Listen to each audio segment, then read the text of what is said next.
I had a couple of people put some questions in. Phil Ryan, who used to live in southwestern Michigan and has moved to the greater Grand Rapids area, asked about relays and fuses. He drives a TR6 and a lot of the stuff's the same, but on the MGB, the two things that I would suggest that you fuse, the one thing I suggest you fuse is the overdrive circuit. That was never fused. And it's so stupid to burn up your whole wiring harness just because you've got some tangle of wires and something shorts out. And the 77 through 80 MGBs, or you take that oval plate underneath the gear lever off, and there's a friggin' tangle of wires in there, and any one of those can chafe and short and burn up the wiring from there all the way to the rear of the right inner fender, and then from there all the way over to the ignition switch. It's just stupid. So if you put a fuse in there, that'll take care of it. 10 amp is just great. So the relays, there are in fact two relays that I would suggest. One is on your headlights. I don't know about people who are putting in LED headlights. Those are, those take a lot less current, but the switches on the dash, the plastic switches, say from 68 through 80, the plastic switches heretofore carry all the current that goes into the headlights. It's a lot of current. It's a lot of heat, a lot of energy that goes up into those headlights. And the switches that you buy today to replace yours, which have melted, don't look quite the same, and I'm not sure that quite the same quality as the original ones. So protect your original one by putting a relay in that circuit, one relay for high beams, one relay for low beams. And then the other, and you can buy those kits, Moss sells them, everybody sells them. And everybody saw the news that Moss has picked up not all of Victoria British. Well, yes, they picked up all of Victoria British, but not all of Long Motors, because 90%, 95% of their business is trucks. But Moss now owns Victoria British. Anyway, the other place to put the relay is on a 77 through 80 MGB to run the fans, the cooling fans that sit in front of the radiator. Those fans draw more current than anything else except for the starter motor. And you've got to run that through some tiny little switch that's in the radiator. And better to have a relay there, and then everything can work a whole lot better. And you can install those relays nice and professionally. You've got 114 people on now. You can install those nice and professionally. They look nice if you do it carefully. You can do them all gaudy and stuff too on some polished aluminum bar and all kinds of different color wires on them and stuff, but you can sort of hide them out of the way. I know on an MGA, in a T-type, even on a through 67 MGB with a pressure brake switch. In other words, when the pressure gets high enough, the switch in the brake circuit takes contact and lights up the brake lights. Whereas 68 through 80, it's a mechanical switch working off the pedal. On those cars, if you're using silicone fluid, the silicone fluid is so tiny that it wraps itself around the switch and then gets high resistance, and your brake lights won't work anymore. So you can also make a case for using a relay on one of the earlier cars if you're using silicone brake fluid. So anyway, that's a long answer to Phil Ryan's question. Fuses and relays, not a lot of them. Modern Japanese cars have got relays that run other relays that run other relays. Our cars aren't relayed up or fused up like that. Never was a fuse on the fuel pump or on the headlights, and very, very few cars actually have meltdowns, very few cars, because of that. It's almost always something else. The other question that I got from John Ullman in Cincinnati or Columbus, Ohio, was about studs, putting studs into, he had a friend who rebuilding an engine, and he put studs into his block, and something happened. The studs pulled out, the threads stripped out. It's kind of weird. The studs are coarse thread on the bottom. In the case of an MGA, right through a 1980 MGB or midgets, there are 3/8 coarse, 3/8 18 on the bottom, and then 3/8 24 on top. And the stud should only be wound into the block to about 5 pounds of torque. Just enough that you can get your wrist. That's about 5 pounds of torque at your wrist. So they shouldn't be any tighter than that. Sometimes when we take engines apart, you go to take the studs out and they're in there like, oh my gosh, somebody's really put them in really, really snugly. Other times, maybe during a tune-up when you're going to torque the cylinder head, first of all, I back off the nut so I can oil it. I back off the nut and the stud comes out along with the nut. And yet the nut seems loose on the stud, and that's just because the studs were installed too loosely into the block. So it's about a 5 pounds. 5 pounds into the block is what it's supposed to be. And then John Ullman also said, geez, how can you test a torque wrench? I mean, how can you test a torque wrench? So the Rube Goldberg way of testing a torque wrench is to put an extension through I'm gonna get rid of my background here. I'm in my kitchen tonight. Hang on just a second here while I get rid of my background, and then I can make, there we go. So you put an extension through a piece of pipe, put the piece of pipe in the vise, so the extension can turn in the piece of pipe. Oh, that's for working on my daughter's car. My daughter's 73 BGT was in the shower. I didn't see that.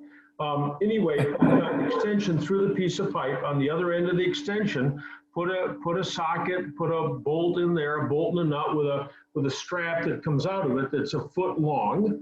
And at the end of that strap, you hang a certain amount of weight, 30 pounds, for instance. Then you put your torque wrench on it and see if you can lift that 30 pounds with the torque wrench reading 30. The crude way of doing it. Lots of other considerations. It has to be level. Obviously, the bar that comes off the end of your extension with a bolt or whatever's in it, that weighs something.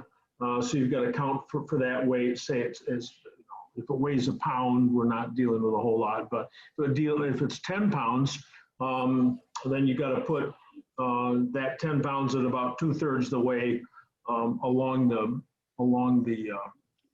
about 8 inches along, and then calculate what the weight would be and to come up with your right torque. But you can do that at home with a vise, an extension. It's a crude way of doing it. You can tell if the torque wrench is off a lot, So lots of different types of torque wrenches. They're terribly expensive. I know Snap-on you got a Snap-on click torque or something, they'll redo it and everything, and it takes a couple of weeks, or it did, God knows during COVID. It takes a couple of weeks and it costs a lot of money, but you can look at it yourself and just judge whether you really need to do it or not.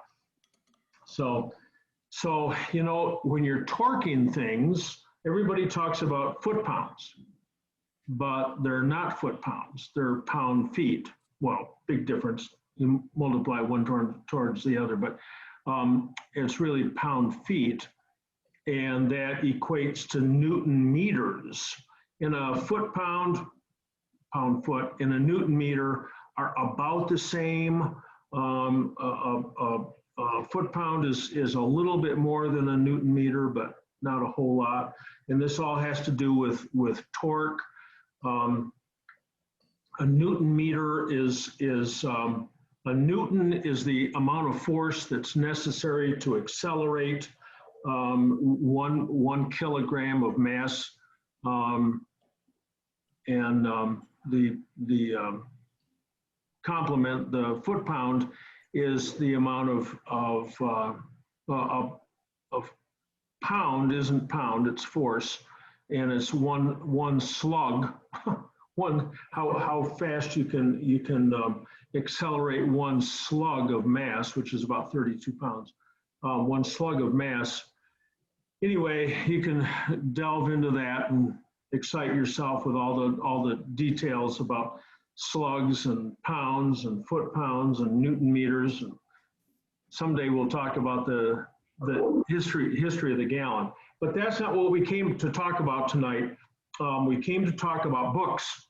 And the first book that didn't work, I know somebody wrote me, Dave Quinn from the Michigan chapter of NAMGAR, wrote and said, oh, your 2 links on your book to Amazon don't work. And it's like, of course, my daughter moved to California, so I don't have her to help me out here, but they worked when I clicked on them. But of course, it defaulted to my Amazon Prime account. But the first book up here is Wayne's book, Mouse, the Man, and the MGB. Now, Wayne's on here tonight. So, Wayne, would you unmute yourself and just tell us just a little bit about your book? Hi, everybody. How you doing?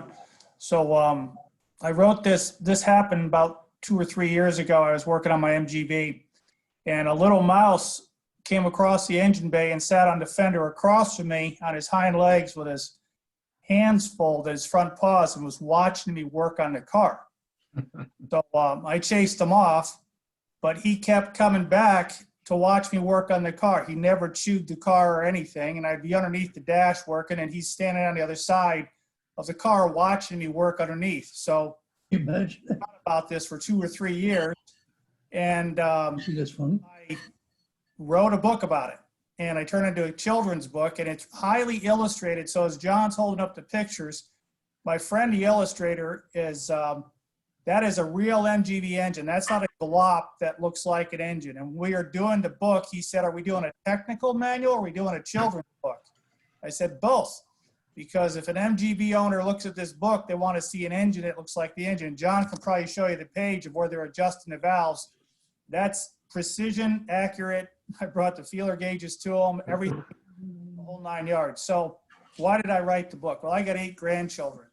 And the objective here is how do we get our younger people involved in our books and into our cars? In a reader book that you can have your grandchild, niece, nephew, or somebody get involved is what the entire purpose of this was.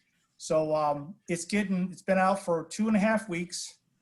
And I have contacts across over in England. I just got a review from over there. Very positive for Do your lunch, sharing with it and everything else like that. So this is something else I want to put out to the group here. You know, so you buy it on Amazon, it's $9.95. But we all have fundraisers and things we're trying to do. Well, I get an author rate. So if there's something you're trying to do to raise money, or you just want to buy it at the Amazon rate and mark it up and make money on it, I know this is a way we can help bring the kids and come into it, into our world. And how do we continue our sport? That's a big question. How do we get the youth into it? So this is what I'm trying to do, a book. And the little mouse really represents little kids that come up and try to help us work on the car, but they get chased away because they're told, don't touch grandpa's car, don't touch somebody's car. So the little mouse represents a little kid trying to come and get involved. So if you have any questions, John's got my email and stuff like that, but I'm pretty happy with the book. It came out really, really nice. It's very detailed, but like all MGBs, it's a hybrid. My actual MGB is a 1980, and but I have the chrome bumpers on it, and there's other changes and stuff to it. So if anybody looks at it, it's a pure car. It's a typical MGB that's made up of different parts and everything else like that on it. So it was a fun book to write. I had a really good time with it. I'm planning on a few more books to follow this behind this, but John's been gracious enough to let me come on and share this about the book. I sent out a notice to a lot of the clubs, to a lot of people, and getting really great reviews because it's kind of filling that gap. How do we let our kids know about our cars and our grandchildren? Because I'll ask you this, after we've moved on, who's going to inherit our cars and who wants our cars? Yeah. And I would really love for my car to go to one of my grandchildren because they want it, not because they're stuck with it. So that's part of what this is all about, is making our heritage get passed along to everybody. And I'll close with this, John. If we electrify these MGBs like we're starting to see coming out with the electric motors, the car lives on just with a different drivetrain. Hey, you know. Hey. So this guy is, the link in my thing didn't work, but it's not the mouse. It's not the mouse. It's mouse, the man in the MGB. And you can go on Amazon and order them. Order them for your grandkids. Your neighbors. Luke's know about this? I know they're Whatever, Tony, kids. you can order them for your kids, just straight up, you know. What was the name again, John? The name of the book? Mouse, the Man, and the MGB. Kathy just ordered 2 while you're talking. Yeah, Rich, thank you. Oh, So anyway, and that should have should have come through. So anyway, I wanted to thank Wayne for sending me the book. It was very kind. So I sent him a letter today. We won't leave it up long enough for anybody to write down his address unless you want it. But of course, it went without a stamp. So, you know, so I missed on the Amazon thing, and I missed anyway. Wayne, I'll put a stamp on that, and you know, it's in the mail. So Thank you, John. hey, thank you, Wayne. Thanks. Thank you. John, Anybody have some questions for Wayne about that? John, Tony. I ordered the book today, but getting back to his thing about who's going to want these cars when we're gone, we started out taking Leanne when she was a year old, 2001. You were a great help, because when they were younger, we used to go to the summers parties, and you let them help out with the registration and do things. And to this day, Maya still wonders when you're going to do another one, because she had a good time with Barbie handling the registration for you. And the girls started driving the cars when they were 16 years old. Their first long trip was to Gettysburg. And Maya and I drove the B. She was only 16. Leanne had started a year earlier in the C. So they've been driving these cars for a while, and they look forward to driving them. Even with the COVID, we've gone out on some ice cream runs this year and done a few things. Visited some nursing homes and things like that with the cars in a parade. And Maya drove, Janet and I took another one. Now we have several cars, so we're fortunate that we can do that. But you need to get the kids in the car. Not, don't touch Dad's car or Grandpa's car. Let them get in it. Let them, if they get old enough, take them out and let them drive. Explain to them that this is an important car and they've got to be extremely careful, which we've done. But last year, 2019, when we went to Traverse City, Janet and I rode along. I mean, Janet rode with Leanne in the C, and I drove along with Maya in the B. And out of the whole trip, I think Janet didn't drive at all, and I did about 150 miles of the trip. But the girls did all the driving. They've even got to the point they went to, what was that name of the place? Lockhagen? Interlaken to visit some friends. They wanted to go. And my fear wasn't they were going to have an accident. My fear was that they were going to break down, and I'm going to be stuck trying to go out and find them. But other than that, they've done really well with this. So if you belong to a club and you have kids, grandkids, whatever, start giving them little jobs to do. I mean, my girls started out helping out with the door prizes when they were little. They helped with some of the registration. Again, at the summer party, Leanne and Maya helped John with his stuff, did little things. Barbie was real good, real instrumental in getting them involved. So that's what you need to do is because otherwise they're just going to look at it and say, okay, it was a car, I rode in it. But if they actually get to drive it and take time, they're going to enjoy it, and they're going to want to drive them. The only problem I had with Leanne was when she was 4, she had been riding along couple years. She looked at me and she said, "Daddy, I want the CGT when you go." And I said, "Well, honey, where am I going to go?" And she said, "When you die." So at 16, I thought, I don't want to take a chance with her. So I just basically told her she could have the car. But anyway, thank you for listening. Tony, thank you. Yep. So does anybody have any questions for Wayne about writing the book, or do you have to unmute yourself? Just go ahead and. Yeah, I've got a question here. Yeah. Sorry, I maybe I missed it, but the nature of the book, I mean, the illustrations look great, But Oh, it's is there anything technical in it? no. It's a kid's book. It's Yeah. just Okay, strictly, I mean, I don't know how many words that there are, 180. I mean, Okay, I see. About 700, John, total, really. They have quicker. sorry. Yeah, I actually, no, that's okay because they're so spaced out. I follow all the guidelines for it. So, Yeah. but it's mostly wonderful illustration, but no, there's, if you got a technical question, call me, don't look in here. So this is a gift for grandkids, absolutely. So, And one of the Okay. things in the 4 vignettes where they're actually doing the work, they're adjusting the valves, tuning the engine, changing the oil, and checking the brakes. I put the thing about checking the brakes in there because this is not a barn find, but the car had been undercover for years. And what's the big thing we always say? If you pull a car out of storage after a long time, check the brakes. So I figured I'd use a little safety warning for the adults reading the book that if you get a barn find, you're going to dust off, make sure you check the brakes too while you're at it. So how much does that sell for, Wayne? The it's book? $9.95 on Amazon. So you get 10 grandkids, you spend $100, it's easy, you know? Yeah. So any other questions? it's $13.07 in Canada. Yeah, and it's 7.735 pounds in England. I know that. So Okay. so Okay. Well, Wayne, I have a question, John. here we go.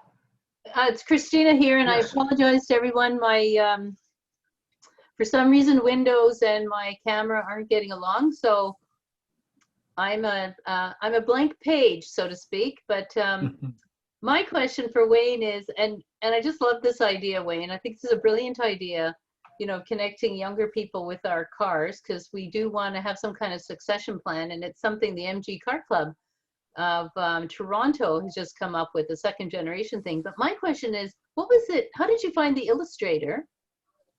used to be my carpool buddy. Oh, and what was it like working with them? It was really good because he and I carpooled for a long time, and he retired 3 years ago, but he lives 10 minutes from me. So in actuality, before COVID, I still work technically in DC, but I don't work in DC because I'm working from home. When I rode in the train, it takes me 45 minutes to get in by train. So one morning I wrote the whole outline that had been kicking around my head for 3 years, and I shot him the outline, and I said, do you think we can do a book out of this? And he goes, yeah. And so we started doing the thumbnails about what the book would look like, and then COVID hit and put it on shelf for 3 years. I worked for FEMA, so for 3 to 4 months, I was just totally engrossed with everything. And I came up for air. I said, I want to start working on the book again. And because he knew me so well, because we've been friends for so long, as we were piecing it all together, he knew the kind of person I was and what he'd seen my car. He'd been to the barn where I kept it. So it was easy for him to visualize my thoughts. The biggest thing we got back and forth and was the technical of the drawings and also what the size mouse was going to be, because that was a big thing to us about scaling him.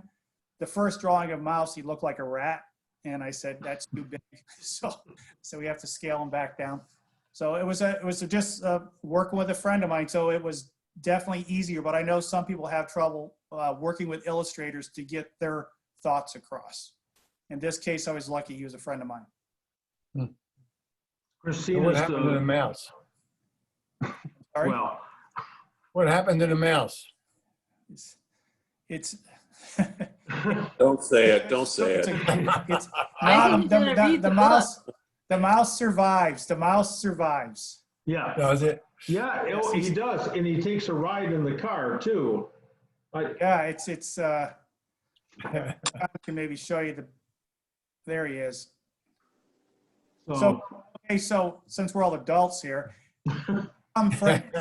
Okay, they become friends, and that's what they do. They become friends working on the car together. The mouse helps him, and they become friends. They become good friends. So the objective here is they become good friends, and that's what you want, right? You want your grandchildren to partner up to you, want to work together on the car, and it's a happy ending. It's not a mousetrap story. It's a happy. Yeah, I hear that. Wayne, where are you from, Wayne? I'm originally from upstate New York, but I live in Virginia now, and I keep the car in my cabin up in the mountains in Luray. So it's pretty much a mountain driving car. It's that's where I keep it. Yeah. Yeah. So. Wayne, thank you very, very kindly for weighing in on this, and I hope if everybody online, there's 142 people, if everybody buys 10 books, we're all, 143, someone else just came on. If everybody buys 10, I don't have 10 grandkids. Anyway, I got two adult kids that don't have kids yet. I'll get 10, and then there'll be enough for all of them, so. Hey, John, Rich, can I go back to your brake switch relay? sure. How important is that little capacitor? It goes across those leads that it's in there with the relay. Oops. I've never even concerned myself with a capacitor. The load is so low. Wherever I got that from, they have a 25 microfarad. I don't know where I pull that out of, but that's supposed to be across the two contacts. Well, it's to keep it, keep the contacts living longer, keep them from sparking. So it's very hard. It's very hard to figure out how to attach that. It puts in there, and then pretty soon it's broken because of the vibration. I've never. Okay. I've never even thought of putting one on. So Thank you. Now I'll get to think about it. So anyway, following up the link that I had for Wayne's book, the Amazon. Here's another one, The Body Under the Bonnet. One of my guys sent this to me from I'm just blank here. Oh my gosh. Anyway, it's written by DC Masters. You can get it. It's a murder mystery. It isn't like buying, like a modern heavy duty whodunit thing, but it's got lots of MGs and Triumphs, and the guy's chasing an HRG. I had to look that up to even see what kind of vehicle that was. It's on the front cover, but anyway, that's just a fun one. And then the other one that I made mention of is Whistler's at the end of the road. Now this is volume 15 here. I think it's from London School of Economics, and chances are, no, it says volume 13. Chances are volume 12 and volume 14 are just so much paper. But this one, because of the subject, is hot. It's really hard to find it. I paid several, if not more than several $100 for this book. And so you just have to keep watching for it out there. But every now and then they pop up. And it was excerpted a couple of places. And I went to look for that last night. I couldn't find it. Couple more books, and then we'll get into the tech and so forth. This is one about the history of the screwdriver. One Good Turn. It's a history of the screwdriver. The author said, I think he worked for the New York Times or something, and his editor said, go out and write an article about a tool. What kind of tool? Vice grips, that's an interesting story. A failed Danish farmer in Iowa who went back to blacksmithing, and his granddaughter's husband owns an MGB. That's why I know that story. But anyway, this guy settled in on the screwdriver, and it goes back into the days of knights wearing armor, because the armor was put together with screws. And if you've got a screw, you've got to have a screwdriver. So then just a couple more. When I first got involved with MGs when I bought my first MG in 1968, there were some books out there. Thornley's book was out, and then there were some from the 30s about racing, Combat, Circuit Dust, Grand Prix by Barry Lyndon, and some other ones. Motor Tramp by John Haygate. That's a hoot. But those were kind of, there weren't used book dealers and you couldn't find the stuff like that. So one of the first books that hit was Joseph Ware's The MG Story. And my girlfriend at the time, bought it for me and signed it for me and is very kind. It was my first MG book. As it turns out, it's got a lot of factual errors in it, but it's also available in French. So if for our Canadian guys, that if it's not, if you can't struggle through the English, and it's the same book, it's just in French. So, and this isn't the only book that's been written in another language. There's, all kinds of MG books. This is a coffee table book. This is really spectacular with unbelievable pictures in it. Just printed in Hong Kong, where they can still dump all the old dye and ink and stuff in the ocean. Beautiful book, but guess what? It's in Japanese. So anyway, there's some real interesting stuff. Maybe some other time we'll talk more about books. So I'm going to get into the meat of our subject here tonight. And let me take a look at the chat, and we'll start at the chat. And yes. John, can I jump in? Oh, Christina, you're back on. Okay. I am. I had to fiddle with my video a bit. And then after that is Rui. So all right. Okay, so can you guys see this book?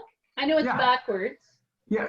It's Frontwards to Us by Lindsay Porter. Yep. Yep. And very, very important entry in it by a fellow called, it's called Notes for American Purchasers by a fellow called John Twist, University Motors, Michigan.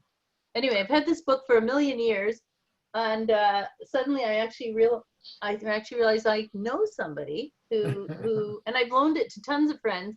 In fact, today when I got it out to find this entry, John, it was very gritty, very gritty. So my friend Martin had clearly put it to some use. So, but I was going to also mention another good source for books is To Haunt library book sale. So this is one, you can see the barcode's been, and this is a children's book because we were talking about children's books. And it's, I know it's backwards, but anyway, it's just a picture book and it has great pictures. And some of these cars are hilarious, futuristic, etc. But today's sports cars, tomorrow's classics. And it's an entire chapter on British cars featuring MGBs of every kind and Triumphs. And anyway, yeah, so I too have accumulated quite a few. I think I picked this one up in England. This is like a little pamphlet. Yes. Yeah. So anyway, it's but I am still working on compiling my list of novels that feature MGs, and I will send that over to you, John, because you requested it. I would love to see that. There's one guy that's got a sort of you can, as an aside, you can go online and you can find all the films that have all the MG references or MG anything in them. There's the internet, not the Internet Movie Database, not IMDb. It's got another M in it for motor or another I in it for automobile or something or other. But I mean, there are thousands of movies that have even a fleeting view of an MG. And it would be fun to see the same kind of list for the MGs in the literary world. Don't forget about The Body Under the Bonnet. Ah, yes. Okay, thank you. Rui. Yeah, John, thanks. Thanks for putting me on in the queue here to ask a question. So back to Wayne Tro's book. Yeah.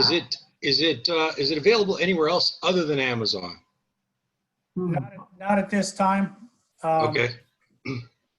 If there's another, if you're trying to buy it, Amazon's the only distributor, because I printed it through Amazon, and just in case any of you guys are future authors, Amazon does not do a minimum run for you. They print on demand. That's how they keep the cost low. So I didn't have to print 1,000 books like you do with traditional publishing. So I printed it, uploaded everything through their KDP publishing. And so then they print the books on demand. They never have a stockpile of books. They print 2 extras every time they do a run. And that's why you always see 2 available. And if they need more, they just print more. They're very fast. It's really, really, really quick. So I don't have all the overhead of printing 5,000 books and hoping they sell. So, Can you order from Amazon in Canada, Rui? Yeah, we absolutely. We have an Amazon distribution center here in Okay, all right. just outside of Toronto. Yeah, Okay. so it's available here, and it's showing, I don't know. 2 I think somebody copies. may have ordered it. 2 copies. One, it's actually only showing one. I think somebody on this call may have ordered the other one. Okay. All right. So now another question. This one's for you, John. Yeah. When I do a search on John Twist at Amazon, I see nothing. Nothing comes up when I punch in your name. Well, that's because I'm in some other books, but you know, this is so frustrating. I've got all this knowledge. I've got so much of it written down, but I don't, it's hard to get it all into type. You know, you can't pay anybody to typeset it because it isn't worth it in the end. I'm not Wait a going minute, wait a minute. I'm going to sell a couple of You thousand. got a little tech book you sold. I have a. I've had one, and some of it's typewritten, some of it's typesets. It's just all over the place. My daughter is keen that she doesn't care what it looks like when she gets back at Christmas. She's going to take one of my old ones and just go down and get more copies made. I used to have them printed up in batches of like 50 or 100, but this is on a copy machine and collating and everything, and the cost is just phenomenal. So I have to sell them for like at last I sold them, it was like $65, and I don't know what I was making, $5-10 a book or something. It wasn't a whole lot, but it just the cost of the, so anyway, that's why you can't find me, Rui. Well, we need to encourage you to do something, because you're right. You've got this incredible knowledge about these cars, and you have some great stories to tell. So I want to put up a book that I bought for another car that I own. I recently bought it was about a year ago. I bought a Volkswagen camper van, a 1977 Volkswagen camper van, and you know, just by being on Facebook groups related to Volkswagens. Everyone's recommending this book, and I can't see myself right now, so I don't know if I got it up. It's called the How to Keep Your Volkswagen Alive, a manual of step-by-step procedures for the complete idiot. And inside it's fantastic. It's actually an amazing book, and it's fun to read too. And then the illustrations are kind of similar to the illustrations in that children's book. I don't know if you can see those. You know, they're simple illustrations, hand drawn, and they get to the crux of what they're trying to explain. And it is absolutely a technical manual, but it's written in a humorous way. It's an upgrade to Zen and the Art of Motorcycle Maintenance. So I think I've got that Volkswagen book. I used to, you know, and there's one by Dick O'Kane called How to Tune Your Foreign Car, and it's not really about how to tune your foreign car. It's just fun to read. So yeah, there's a lot of books. Let's John? Yes. Just a quick one. Are your notes typed or written? They're every which way. Well, the typed ones to be easily converted without typing them over. Yep. OCD, and then burn a PDF on a CD, Yeah. and you're done. I know. I've just got to get my ass in gear. That's all. So John, one good book is this MG Collectibles. inside, in the back of the index, there's a whole list of MG books. Now, of course, it's outdated now because there's been more books published, but it gives you a pretty good list of the books that were out there. If anyone wants the list that I have, email me. I'll send you the Christina, and I will send you the books. These are MG books, you know, about Z types or about John Thornley, or I mean, they're MG books. They're not ones that just happen to mention MGs. And although I'm not sure because I've never looked through the whole list really, really carefully, it's an amalgamation of a couple of different lists. So. Has anybody else seen this one? I think I sent you one of those, John. Yeah, yes. Yeah. Oh, that's from the Chinese. Yeah, there was an MG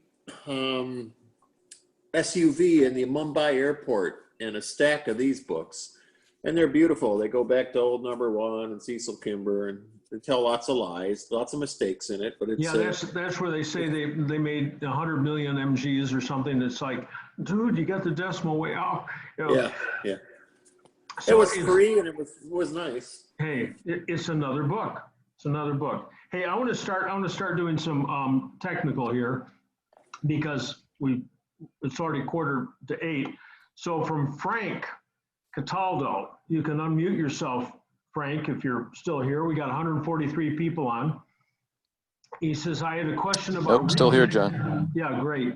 I had a question about reconnecting the heat mask to my auto choke after a carb rebuild that he did yesterday. So what we used to do when we're doing it on the car is you'd mount it all together and leave the heat mat and the jacket, the water jacket, you leave that loose. And so everything's all hooked up, the 3 screws, the 3 copper colored 1032 slotted screws that hold the choke assembly to the carburetor body. Those are all on, they're all tight. And then you got that little finger that is, as soon as you open the throttle, it moves as you're taking a look at the front of the carburetor, it moves all the way this way, which enriches the carburetor all the way. And then you got to get that rectangle from the heat mass right on there. Right. And if you've boiled the heat mass and made a good mark in it, then there's no question about where to line it up. You can still fiddle with it, but at least you got a starting point. So, you know, my question for you, John, was when I took the I was kind of being a smart ass. I didn't want to disconnect the water lines, so I just took the heat mask part off. I was pulling it apart very carefully just to be sure I didn't lose anything, and I heard this little ting. And I said, okay. And I looked and I saw the spring. And my question is that spring, should it be preloaded one way or another, or do I just put it back on? I know how it goes on, but do I have to twist it? Does it have to be bound up or loose, or how does it go back on? No, it goes on naturally. But what had happened was it had cooled all the way. And so it had some tension on the bimetal spring. So when you pulled it off that finger, it suddenly moved. So that's all. Okay, so I don't have to twist it so many degrees. I just have to get that little rectangle back onto that little little actuator arm there, and that's it. The little finger. That's it. You get it on there, and then once that's together, then you have to rotate it. As you're looking at it, you rotate it anti-clockwise until all 3 of those lines line up, and then tighten down those 832 screws. Okay, I may have to actually rotate the carburetor and put it back on because I never disconnected the coolant lines, so that's going to be right where it wants to be. You know what I mean? That part of the assembly will be right there. So I might have to put the carburetor on and rotate it and put the carb on. When you open the carburetor all the way, the finger moves that far, not 15 minutes, or not that far, but Degrees. 2/3 of that distance. And it can make it impossible to get that heat mass back on. But the heat mass you can put on before you put the carburetor on, and then put the jacket on afterwards. The jacket that goes on the heat mass. Okay. I want to make sure I'm not mixing up what the heat mass is. To me, the heat mass is basically the spring Yes. and its little housing that connects to the coolant lines, right? And the jacket, the water jacket, that comes loose from the heat mass. You should take it loose so that you can rotate it, and it's free to move and assume whatever position it wants. But anyway, back to the thing. You got the finger, you got the spring. You can, by holding the finger and opening and closing the throttle, fix that anywhere from here to here. You can fix it, and then you can put your heat mass onto it. So you can fix the position. Got it. Okay, because it's got a stepped, there's a little cam in it. Stepped cam to keep changing the idle. Yep. So, okay. Got it. All right. Thank you. That's very helpful. Hey. Okay. Simon Dix, MailChimp. Yes, I knew it was some kind of monkey. Yeah. Okay. Funny. Anyway, MailChimp. Yes, that's what my daughter says that she wants to. So, okay, H-Bro, I have a few questions about lack of spark. So, Hey, that's me. Yes. Yeah, so this What- summer I picked up a 73 MGB GT. Okay. And since then I bought it. It had been running the last week and it didn't run. It cranks over really good, just no spark. I've replaced the points, gapped the points, coil, condenser, spark plugs, checked the wires. I've even ran wires directly from the battery to the thing. I've replaced all the fuses, and it, like, I get fuel, I get spark, I get everything I need. It just doesn't want to start. Okay. All right. Well, And I'll link I have the car on Facebook Marketplace right now if you guys want to take a look at it. But I don't know. I got it to, my plan was I'm going to restore it, drive it around for a little bit, then get another motorcycle because I traded my motorcycle to get the thing. Because it's once you start driving it, you're going to love it. You're going to Yeah, love it. I mean, You're my gonna say, daily- you know, I mean, it's almost the same as a motorcycle, especially if it's a roadster, because you got total hemispherical vision. You No, can- it's a GT. Yeah, I got the hatchback. but in in most MGs, it's Yeah. like they're like motorcycles, but phenomenally safer. So for the car to run, you got to have three things. You got to have compression, spark, and fuel. So Yeah. the question's which one don't you have? So it's real easy to have a problem with the spark plugs. If you haven't, I assume you've changed those. Yeah, that's one of the things I changed first. Okay. And then the next thing is to get it timed correctly. And then the next thing is to make sure that what you've got in the carburetors is actually fuel. And because sometimes you pick up some water. There's water in the carburetor.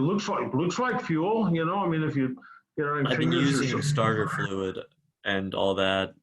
Timing should be on. But it's just so annoying. And it's weird because it's like I fixed up my my 924. I got that running and this has just stymied me, the whole electronic system. So send me your email address to my email address, which I can put up behind me. I'm not sure. I think maybe Simon. I think maybe I don't know if this background is still backwards or not. Is that still backwards? I can just write it down. Or where is it? Okay, it's my name, John Twist at universitymotorsltd.com. Up there, is that mirrored or not? I can read backwards well enough. It's mirrored. Okay, Simon, Yeah. I gotta talk to you. I should have. LTD, Anyway, sorry. so anyway, send me an email. I will send you the tune-up list. I can talk to you in great detail about this tomorrow if you want. Okay. Because there's just 1,000 possibilities. Yeah. And it's probably just one. It's probably an easy one, but you got to go through it step by step by step. And if you do, I'll send it to me tonight. I'll send you a thing tonight. Just go through the list and check off each thing in succession. And when you're done, it starts right up and runs perfectly. It can't help. It's just a stupid machine. So, Yeah. Okay. Thank you so much. How old are you? I'm 20 years old. I'm still in college. Hey, great. Go for it. Go for it, dude. And drive it a lot. You'll love it. You can kick the throttle really hard on it. Yeah. Pull the wheel and the back end slides out. And it's controllable. You know, it isn't like you're going to lose control of the vehicle. It's really a fun car to drive. Yeah. Your parents won't be so upset with. My dad is. No, I he mean grew about up driving in the the motorcycle. 70s, and he had a bunch of. He had an MGA, Triumph TR250, all those. Great. And then, yeah, awesome. Thank you. All right. Great. Thank you. Thanks for weighing in. From Tom to everybody. Hi, John. I think I need to rebuild my SU carbs. Your thoughts? Tom? Hi, John. Hi. So maybe you do, but more often than not, it's just a question about tuning. So why do you think your carbs aren't good? Well, I finally got enough courage to touch them, and watched your video about raising the body, and my front carburetor. What year and model? 73B. Okay, so you got HIF carburetors. Those are the most problemsome of all of them. Good. So well, but there's only so many problems. So it's all definable. So I can actually I've fouled out some spark plugs on the first two cylinders because it was too rich. And I was able to adjust that, but it's like I could adjust that every day because it seems to be off. My rear two are very, very lean, and I can screw the adjustment all the way in, and they're still very, very lean. Okay, so there's a couple of things that are going on when you're tuning up the car. The first thing you deal with are emissions, as great or as slight as they are. So your carburetors originally had a tube that went from the float bowl on the front and the rear carburetor around together, and there's a tube that goes off to the charcoal canister. I have that. So if there's any kind of vacuum in the charcoal canister or a plug in a hose or something, it can make the carburetors run just horribly. So the first trick is to disconnect that line from the float bowls and see if it makes one iota of difference. It should not. If it makes any difference, you got a problem with, I don't know, charcoal canister, the anti-run-on valve or something. And you have to address that first. So most carburetor problems are timing problems. So you've got to set your car at 32 degrees before top dead center at full mechanical advance, vacuum disconnected.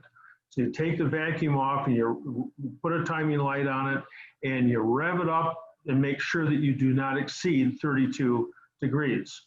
Of course, the problem is that on the timing cover, there's only 20 degrees of marks.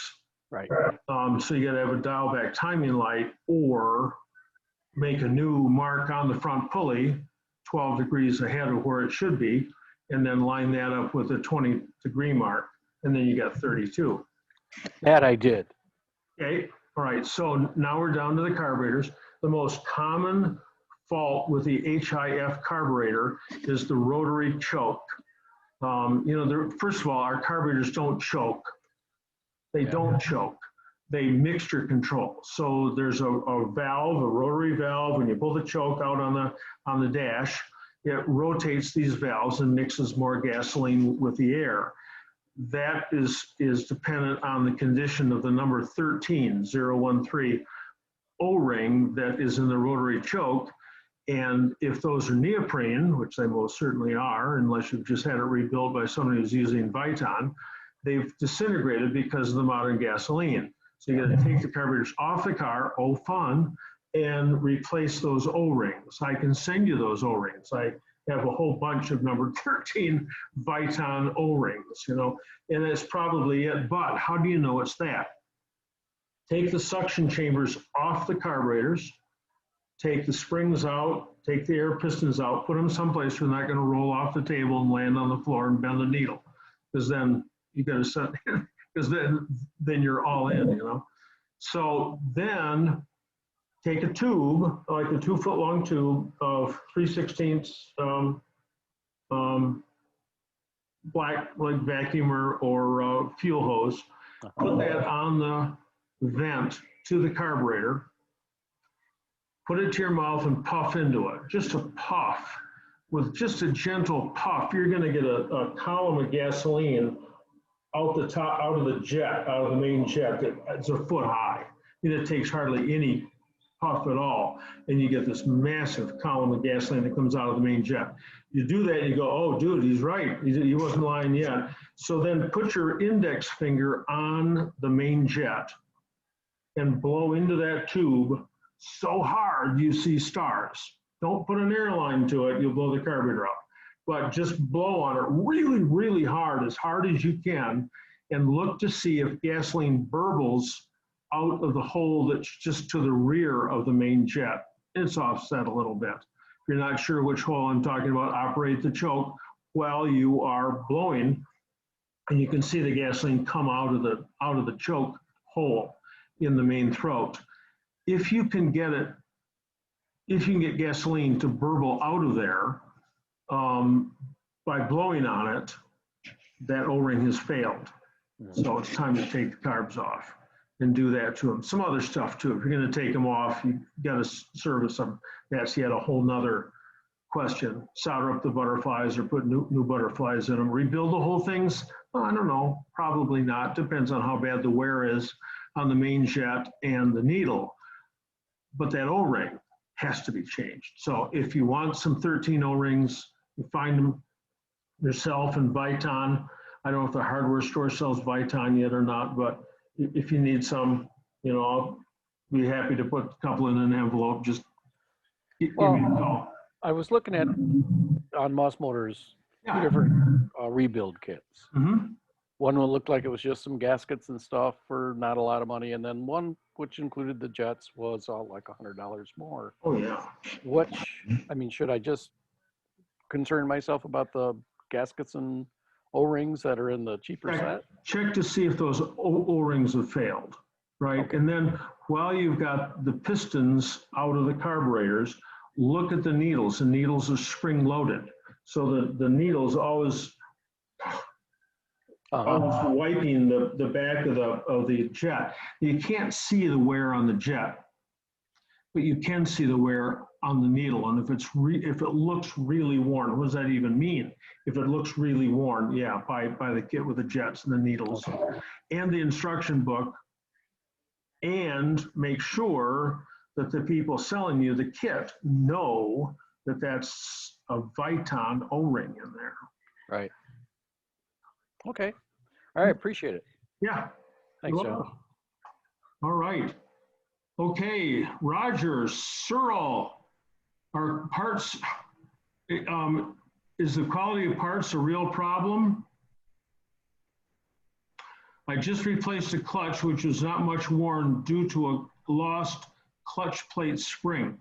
So Roger, are you on? Or are you still ranting about this? I'd be upset, but it's just the way it is.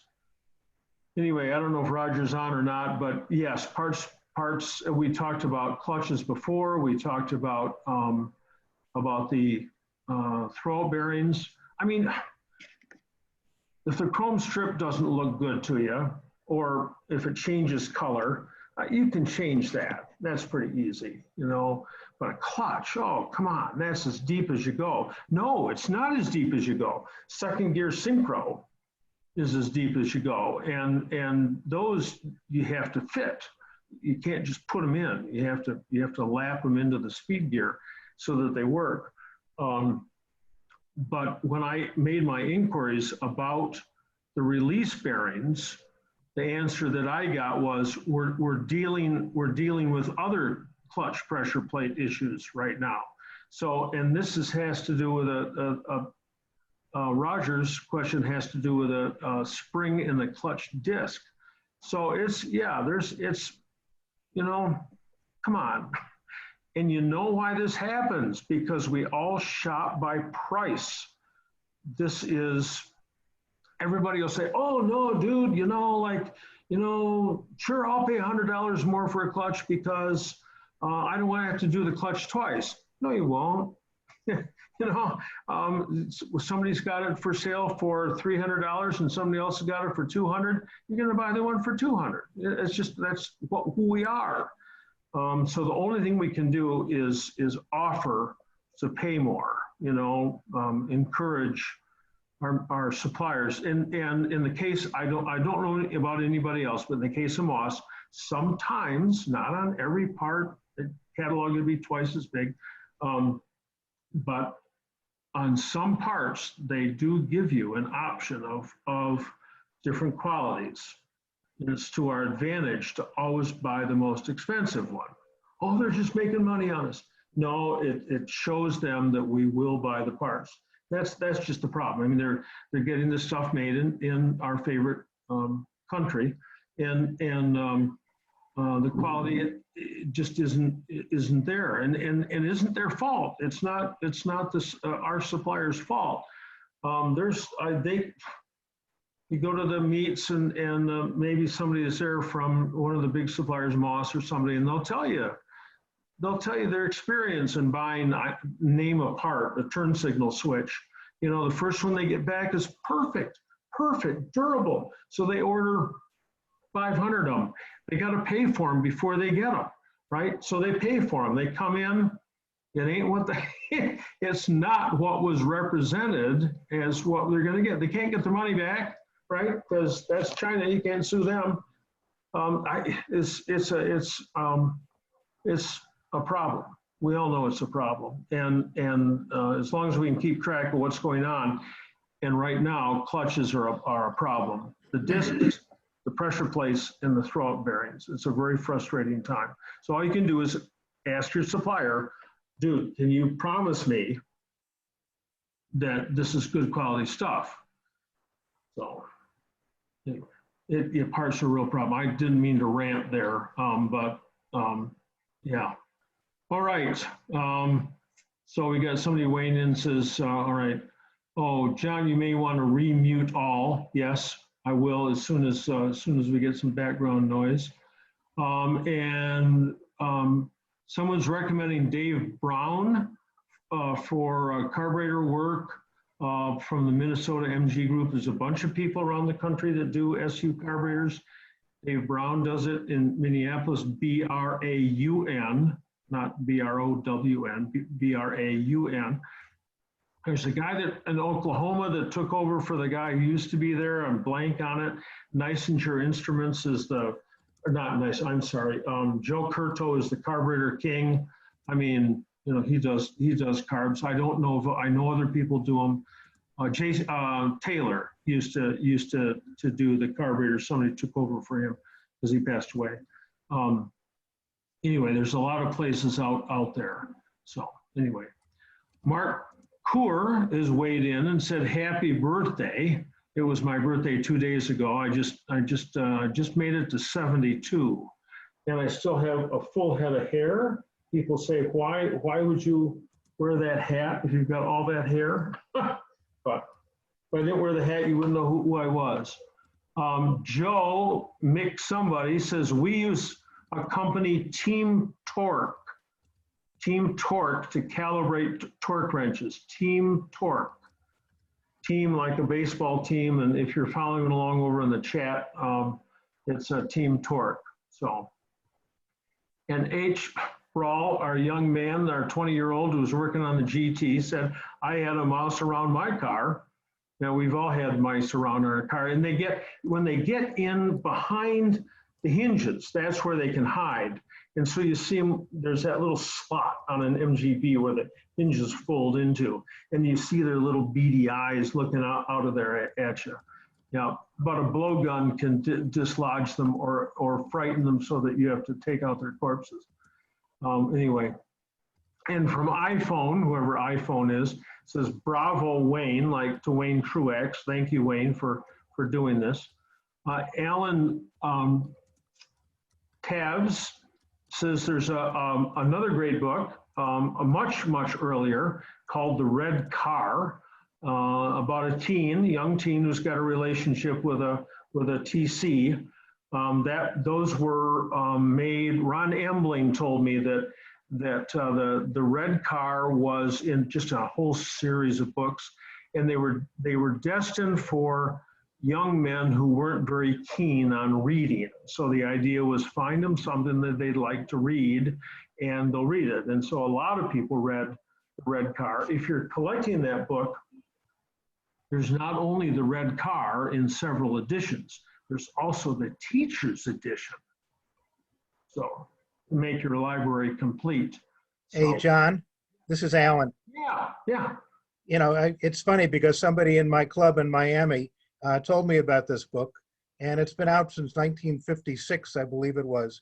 And it really, if you read the story, it's really a cute story, and it really tells you how this kid really felt about his MGTC and all the things that he went through to make it run properly and race it. And, it was really a very emotional type book. And there's actually something that I took out of it. I sort of changed it around because the author of it had something in there regarding what a luxury is. And he had a definition of luxury. I changed it around a little bit because what we all have with our cars, our little foreign cars, is a luxury. They're not something that you have to have. It's something that you love and you enjoy, but it's a luxury. And that description is really true for most of us, unless it's a daily driver and you have to keep it going. But most of us, it's an extra car and it's a luxury. So it was really cool. And I'd recommend that Red Car book to anybody who hasn't read it, because even though it's about a teen, it really is well done, and it's a nice story. So I wanted to mention that because it's available. I bought it on eBay for $20, and then it came to me, and it had on the back of it this Roadster Factory that is the actual printer of it now. They're the publisher, and they sell it for $9.95. So plus shipping, and it's really cool. So just wanted to recommend it. Thank you very much for letting me mention it to you. Hey, thank you very much. The Red Car. So by Stanford, like Stanford University. So and we've got some other people weighing in here. Yeah, good. On this stuff. Yeah, go ahead. It says, but now I'm going to mute all here. Whoops, because I got some background noise, and we'll ask people to mute themselves. Can you adjust the sound? It seems very low tonight. I don't know. Can everybody hear me? Can you hear me now? So I hope so. From the Minnesota MG group, and that is that they let 14 and 16-year-olds drive their cars around. That's probably Gene Cooper weighing in. He's always been a proponent of that. Getting them in the driver's seat. I mean, whether a car looks good to you or not, who knows? Does an MGB look better than a modern Mustang? I don't know. To me it sure does, but I don't know the mind of a 16-year-old kid. You put him in the seat and you let him shift through the gears and kick up some gravel in the back of the car, and he'll come back to drive that car again. So, Christina, she's Christina, our librarian, has weighed in here that she had a mouse in her car too. So that's good. That's tremendous. Let's see. I'm looking for some questions tonight. Just a minute. It was a lot about mice. Here we go. Harry's iPhone. Harry says his car needs to be media blasted. and what kind of media, and he wants to paint it himself. What kind of paint should I use? Well, it's signed off by Scott. The only thing you see when the car's all done is the paint. And painting is a skill. If you've never painted before, it's going to be hard to get a nice looking job. I'm trying to be kind. In the day, when you could paint lacquer paint, you could paint lacquer outside at your house and a bug flew into it and you'd wait for it to dry. You'd pick the bug out, sand it a little bit and just paint it some more. And when it was all done, you buffed it all out and it looked great.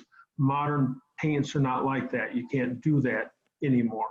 So I'd be cautious about painting the car yourself unless you've got a lot of experience. And you don't sandblast anything with moving parts. It's like having a picnic on the beach. I mean, sand gets everywhere. So anything that moves, any single thing that moves or has a trapped cavity, if you're going to blast it with sand, the sand's going to get in that cavity or between those two moving parts. Now there's soda blasting. Soda blasting is a lot nicer because you can blow that out and it doesn't damage the parts later on like sand does. But if you have an MGB, you can't have anything on it to sandblast it. You got to be, I mean, if you sandblast up around the front, it's going to get in the brakes and the wheel bearings. How can it get in the wheel bearings? There's all those seals. Let me tell you, it'll get in the wheel bearings. So you have to be so cautious. And the last cars that we painted, we had a body shop down the street. Wonderful, wonderful body shop. Oh my gosh. The three issues in body work is how nice, how fast, how much, right? Those are the three questions. And these guys were really good and they were really fast. And to paint, to do a little bit of body work and stuff and paint an MGB, easy 12 grand. So we're dealing with a lot of money here. So that could be one reason to paint your car yourself. But it's an expensive. You can get it done a lot less expensive, of course. It's all a question about how quickly and what the nice to. Oh, and here David Knock is on tonight. David is from British Sports Cars in Stockton, California.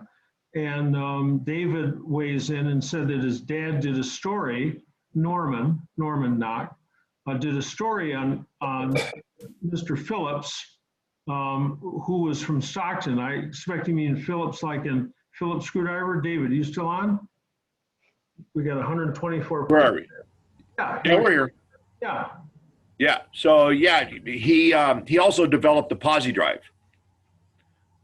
So yeah, when my dad did an article that's on both the Phillips and Posi. Okay, very cool. Yeah. So David's from British Car Specialists there you in go. Stockton, California. So if you Google him, there's probably a contact us or something, and you can send him a link to the article or something. Yeah, I can come up. I can dig it out. It's in our Tech Talk book, but I can find print it out and send it. Right. Yeah. Okay, something. And if Well, it was an interesting story. I'll bet. And there's I bet in that One Good Turn book that I've got, it probably, this is a history of the screwdriver. It probably includes something about Mr. Phillips. Yeah. But, so those of you in California out that way, David's a real good resource for parts and service, tech help. He's a Healy guy, but he speaks MG. Yeah, I got a couple here. So I visited out there, I think first time when the B Register had their meet in Rohnert Park. Yeah. And Norman was there, and Sheila, and I don't know, were you there, David? I don't. No, I didn't go to that one. Okay, so in Caroline and I, and our son James, we all drove back, and then Norman gave us a tour of the shop and stuff like that. So Norman was into it big time. He used to be a dealer. Quit being a dealer 2 months before British Leyland came through it and closed the dealers. Oh, you just can't time stuff perfectly. So anyway, but David's a real good guy. The thing that impressed me was that there were all these hoists in the building, and they're in-ground hoists. So maybe it's illegal to use them because it's California. But all the cars were on jack stands instead of on hoists. That was my really moment. Yeah, well, You still got I don't those? have enough room to put above ground hoists, and we've been in this building for 50 years now. So Yeah, okay. Right. Can you still operate those in-ground hoists? Is that legal? as long as they're grandfathered in. Okay. So yeah, if I put a new one in, I'd have to go above ground. Right, right. That's the way it is. British Car Specialist, Stockton, California. So thanks, David. Yeah, John. All right. John, I have a question. This is Yes. here. Yes. Sorry, No, that's okay. I typed my chat, and I don't know, it just says privately every time. Oh, all so right, that's why okay. you can't read it. Okay. But my question was about the winter. I never put my car away for the winter. Okay. So my question is, how often should I start it up just to get the oil, running through the motor so that the seals don't get brittle or something like that in the winter? Offhand, I'd say never.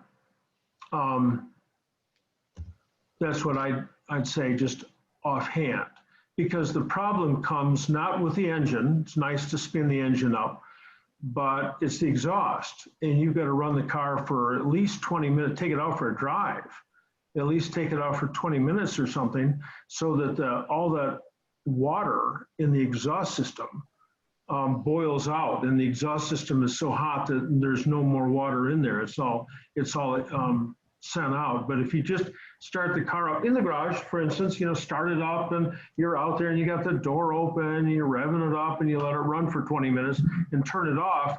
Sure, it's great for the engine, but now the exhaust is full of water. So I don't know. I don't know what to tell you. I don't start mine during the winter. I store it with fresh oil. That's all, Okay.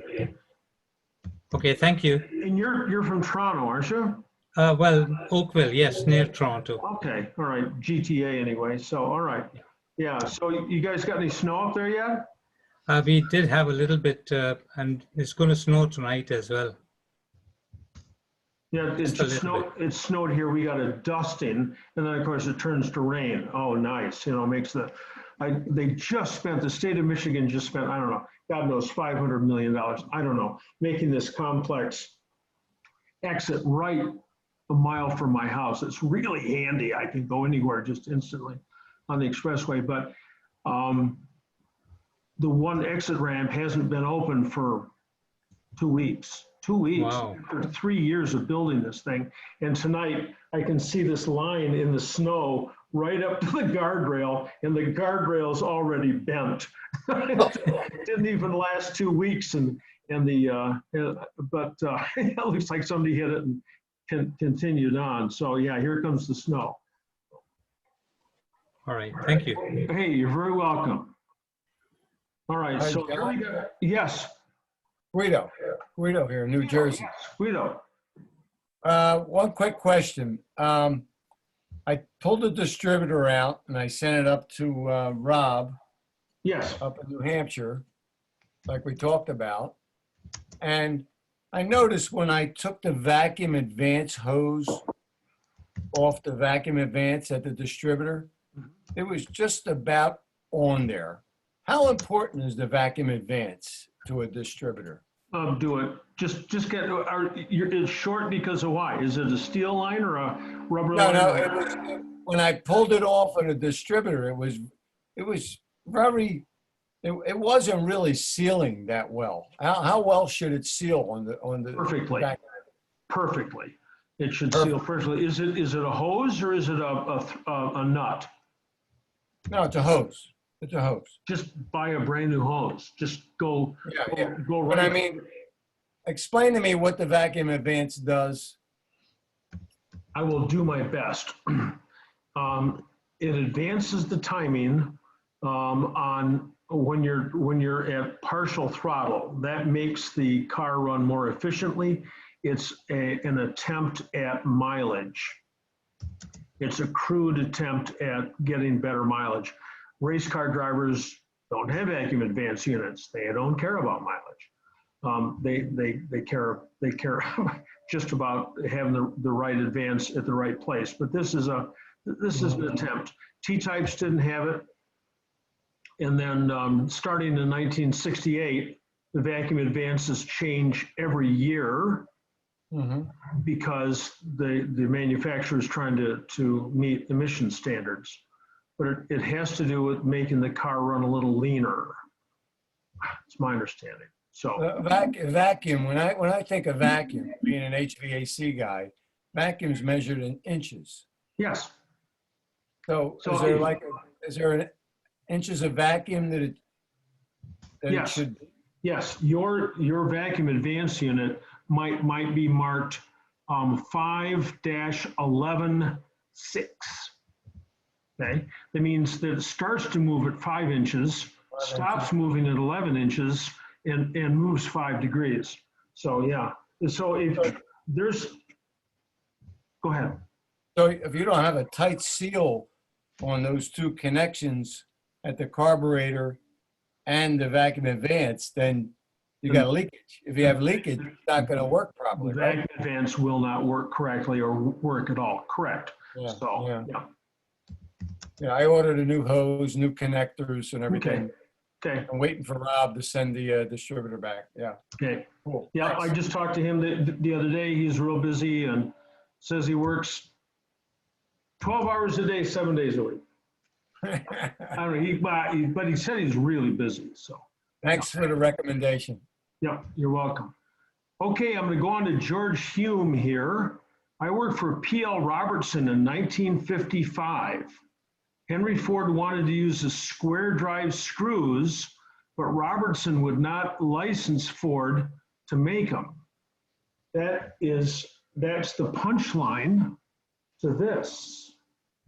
And because if those square drive screws, if they'd gone into, if it started to use them industrially, oh my gosh, the world would be different. So anyway, that is an interesting, Mr. Hume worked for Robertson. So that's, you can write a book about it. Oh my gosh. All right, George Hume, I was given that VW book when I went to Europe in '75 with my '67 van. It saved my bacon several occasions. So that's a nice loose leaf book. That's more like mine than anything else. From Christina, I have a similar but very useful book on keeping one's Datsun 510 alive. Yes, that's Dick O'Kane, How to Tune Your Foreign Car. That's same kind of thing. See, from Walt Allen, can you talk about separating the top trunnion from the kingpin? Oh my gosh, I can't talk loud enough to separate it. Those things are rusted on. You have to use an oxyacetylene torch to heat it up red hot and then press it apart. It's a task, okay? I mean, you can do anything with Dremel tools and hacksaws and stuff, but you've got to get a hold of that trunnion and you've got to put it on a press, and then you've got to press the kingpin out of the trunnion. And that's got, what, 30, 40, 50, 60, 70 years of rust on it. It will not come apart unless you turn it cherry red hot with an oxyacetylene torch. So you can buy rebuilt Kingpins all set to go. You know, it depends on your skill level and what you want to do. We used to do all of our own, of course, because we had the oxyacetylene torch, and we do them in batches, so that we always had Kingpins to put on a car. But anyway, it's just a problem, Walt. So if you want to know more about it, I can tell you more tomorrow. Call me tomorrow. So iPhone says he ordered the mouse book. And here, Zaire, you are on here. You did come up. I did see that. And Christine wants some tips and best practices on winterizing MGBs, especially the advisability of changing the oil first, using the trickle charger, fuel stabilizers, keeping mice out, any other tips, hints, etc. Yes. Change the oil before you put the car away so that the car has all fresh oil and not oil with water or water with acids in the sump, which will deteriorate your bearings just by sitting there. I've got T-type bearings out of old X-Bag engines, and it looks like metal worms crawled through them. Unbelievable, the damage. And that's from acid in the oil. So change the oil before you store it. There's 3 or 4 different products that you can put in the gas tank. I'm unclear which ones are snake oil and which ones actually work. I can never remember the name. I've been asked this a couple of times on this, and I still can't remember the name of that stuff that Mike, who worked for me at University Motors and now works for Forrest at Rusty Moose Garage. He's got some stuff that he likes that he puts in lawnmowers and weed eaters and outboard motors, and it doesn't matter anything that's going to hold fuel for 6 months, because modern fuel deteriorates quickly. And there's also this problem with alcohol. Allowing water from the alcohol to do damage and rust, and the alcohol itself actually does problems. So I can't talk to you a lot about the fuel stabilizers. John, can I just jump in on that one though? Yeah. Typically when I put my MG away, and I've owned this car since 1980, I just make sure there's very little gasoline in it. And since the end of leaded gas, because I'm that old, I know what I used to buy leaded gas for the car.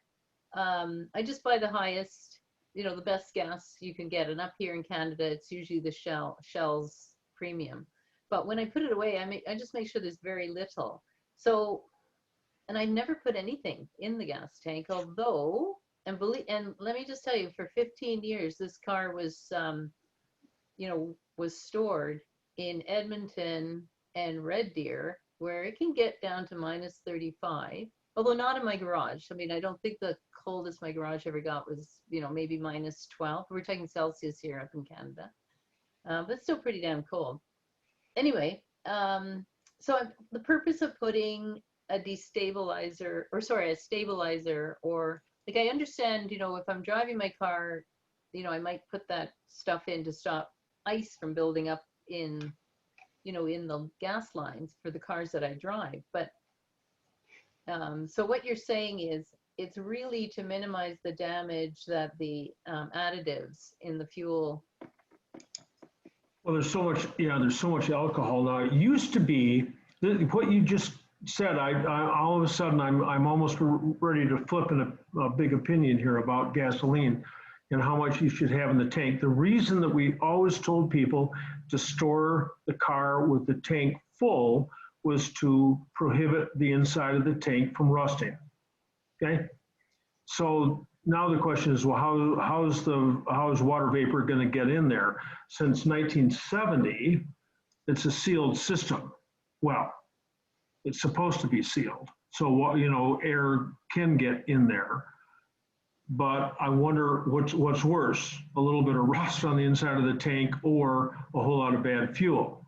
So anyway, that's interesting to run it down like that. Well, I was just going to say, much to my husband's chagrin, the car has, this will be the year it doesn't start, but the car starts every year. I mean, he's always waiting for it, you know, to not start.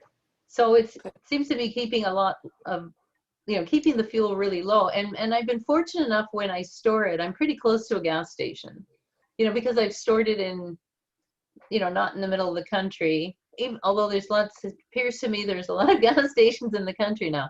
So usually I'm within driving distance, I can fuel it up. But that's been my raison d'etre. Hardly any fuel in the tank. I could go for that. That's, Yeah. I got to think about that some more, and that's, Okay. I'm ready to. John? Yeah. So the thing I'm very interested in though, because this is a brand new notion to me. I was out looking at a barn the other day where this guy stores incredibly high-end boats, and he had a little space for my MG. And he also stores a lot of motorcycles out there. And he said, you know, you should put a trickle charger on the battery. I had never even heard of that term before. I mean, again, I've had this car for 20 years. It's always been in an unheated garage, you know, depending on where I'm living. It's either for 7 months or 5 months.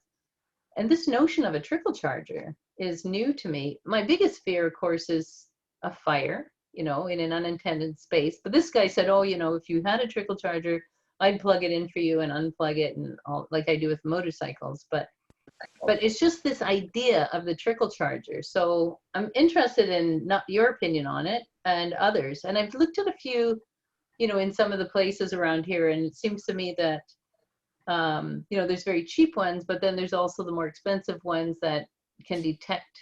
And they're not really, I don't think they're trickle chargers. They're another kind of charger where they can detect when your battery now has a charge, you know, and then it shuts off. But I'm interested in that.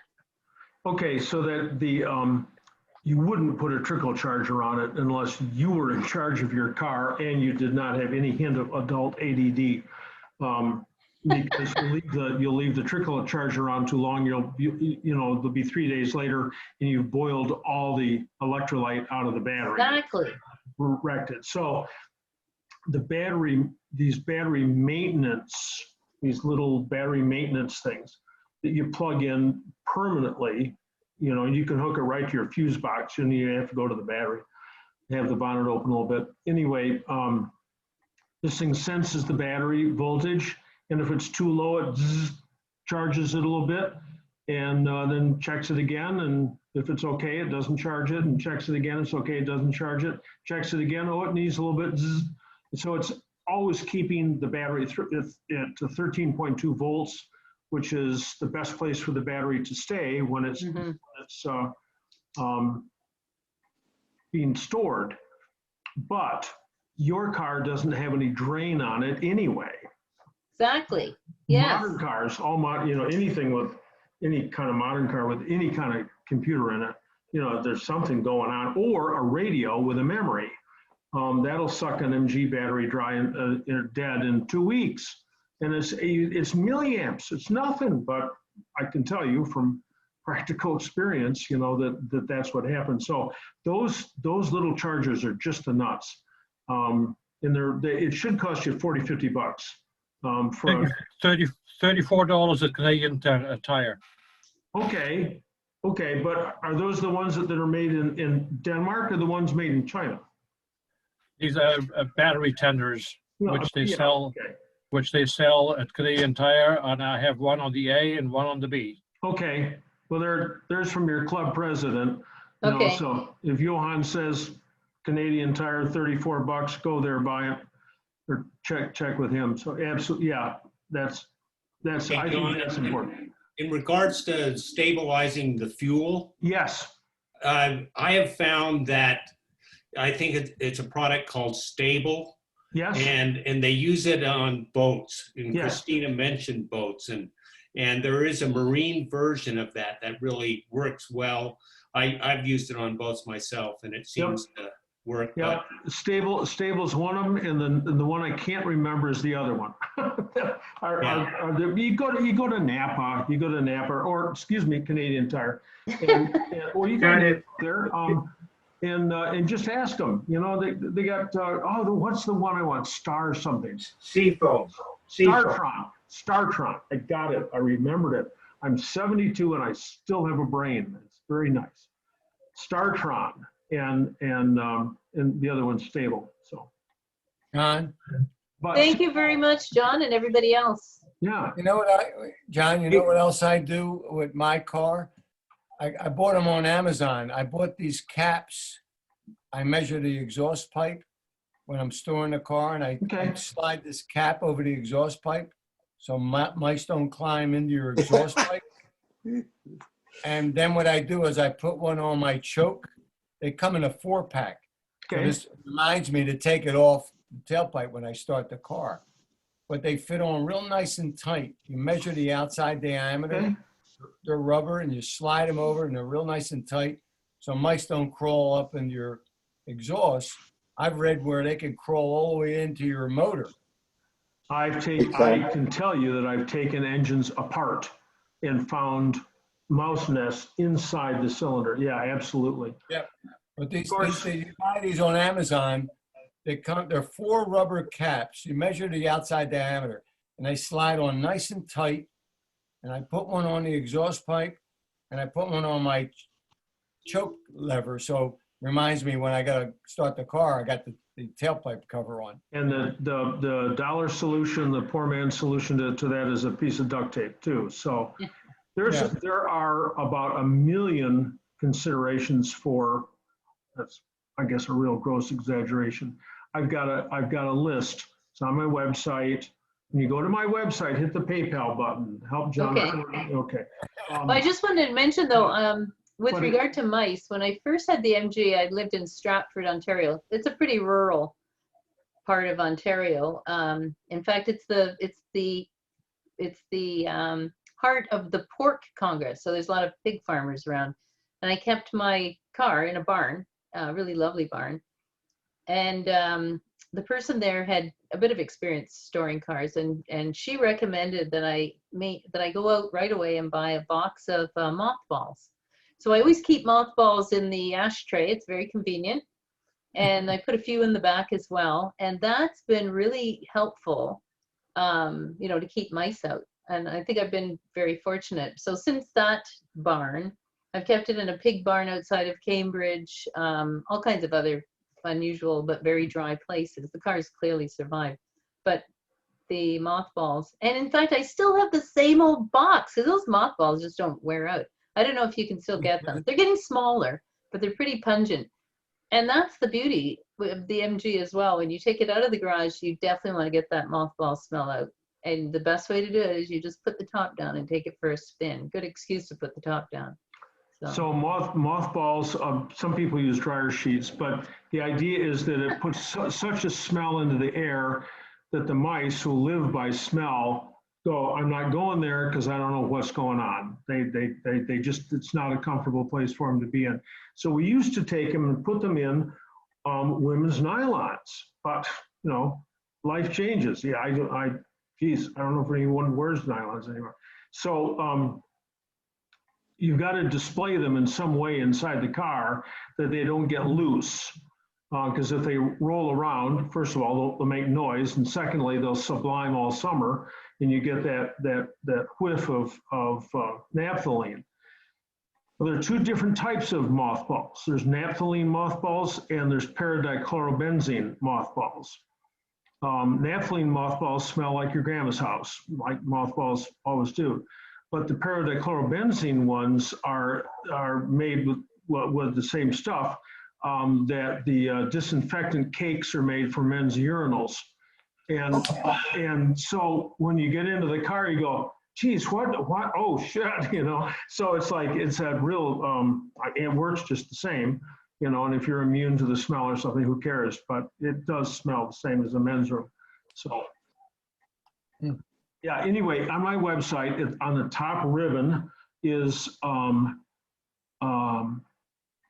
winter storage. And there's just all the stories. And the last one, which probably isn't in there, the last one that I got, the ultimate is 4 pizza pans large enough when you put them down here that you can put a jack stand in the middle of them. You get the car up above the earth up above the wheels, up off the ground on the jack stands, with the jack stands in the pizza pans, and pour the oil that you drained out of your car for storage equally into those pizza pans, and no mouse will cross that oil to climb that jack stand to get into your car. But you know, everybody does something different. There's lots of ideas on that list. So let me see. Let's go on to thank you, Christina. That's real nice. Thanks. I went to an MG meet one time in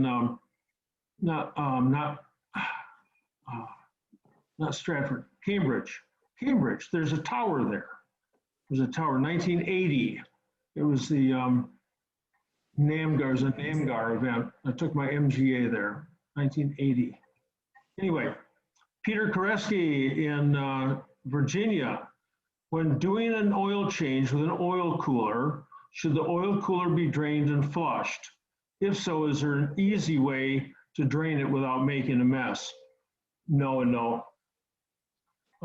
There's still oil in the sump. I mean, when you drain the oil, it doesn't matter. There's always a skim of oil in there with goop and sludge and stuff in there. You can't get that out. And the amount of oil in the oil cooler is really small. So I wouldn't be concerned about it. The only easy way to get the oil out of the oil cooler is to take both lines off the engine, put one into a can or a bottle with some rags on top, and put an air gun on the other end and blow the oil out of the system. And you'll get all that oil blown back on you, and the rags will lift off the whatever you try to cover, and it'll blow oil all over down by the engine too. So it's a real mess. You can do it, but just be aware. It's like, oh my gosh, it's full of oil. The tubes and stuff. There's Just a quick question, since you're on oil coolers. If we don't have an oil cooler, do we need one? Do you need an oil cooler? Yeah. No. They were not included in the cars until about 1962, and then they became a pretty favorite option. Almost all the MGBs that came to the United States had oil coolers. Just a minute. And then they took them out in 74.5 when they got the raised ride height. And those 18V engines run and run and run and run. I think the oil's better. I don't think you need to have an oil cooler. I've seen lots of cars without oil coolers. It's cool to have it, but I don't think it's critical. So anyway, that's how to take care of that. We've got let's see, how to determine if the rack and pinion requires an overhaul on my 59 MGA.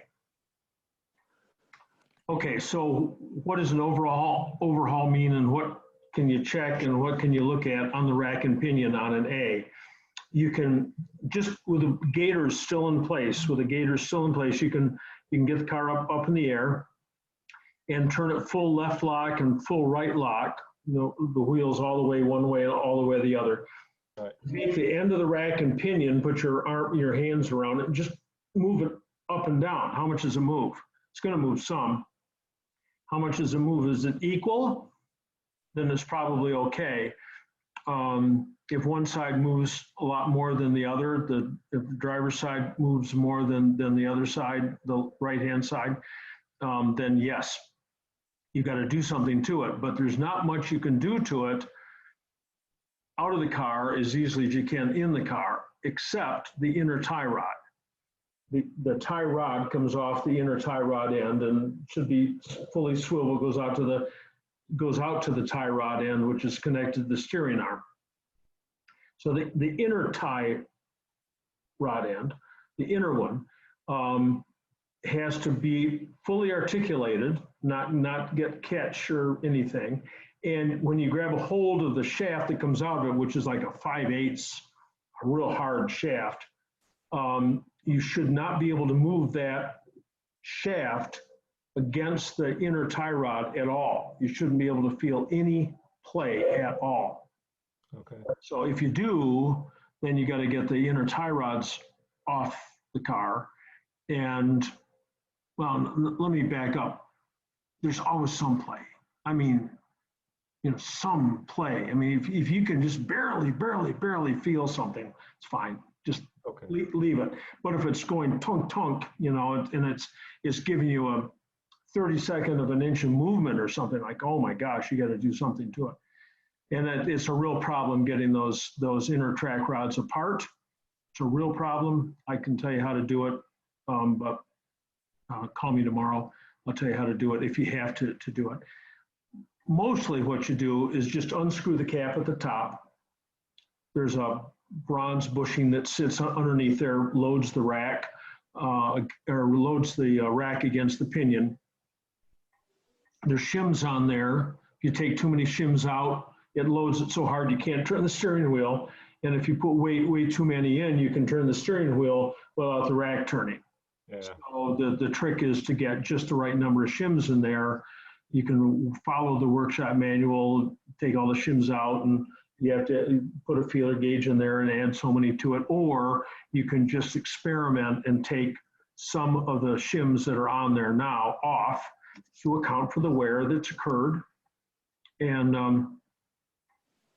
fill the rack with 90 weight. Used to be Hypoid, right, 80-90, and now it's a GL4, Gear Lube 4, GL4 80-90.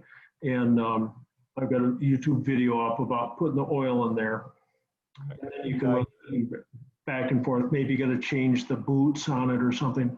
Yeah.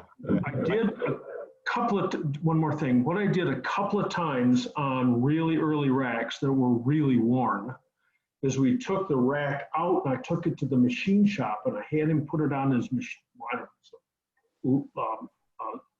grinding machine, and ground the top of the rack absolutely smooth again, because of course, as you're driving, 99.999% of the time, the wear occurs in just this, and not way out as wide as the rack is.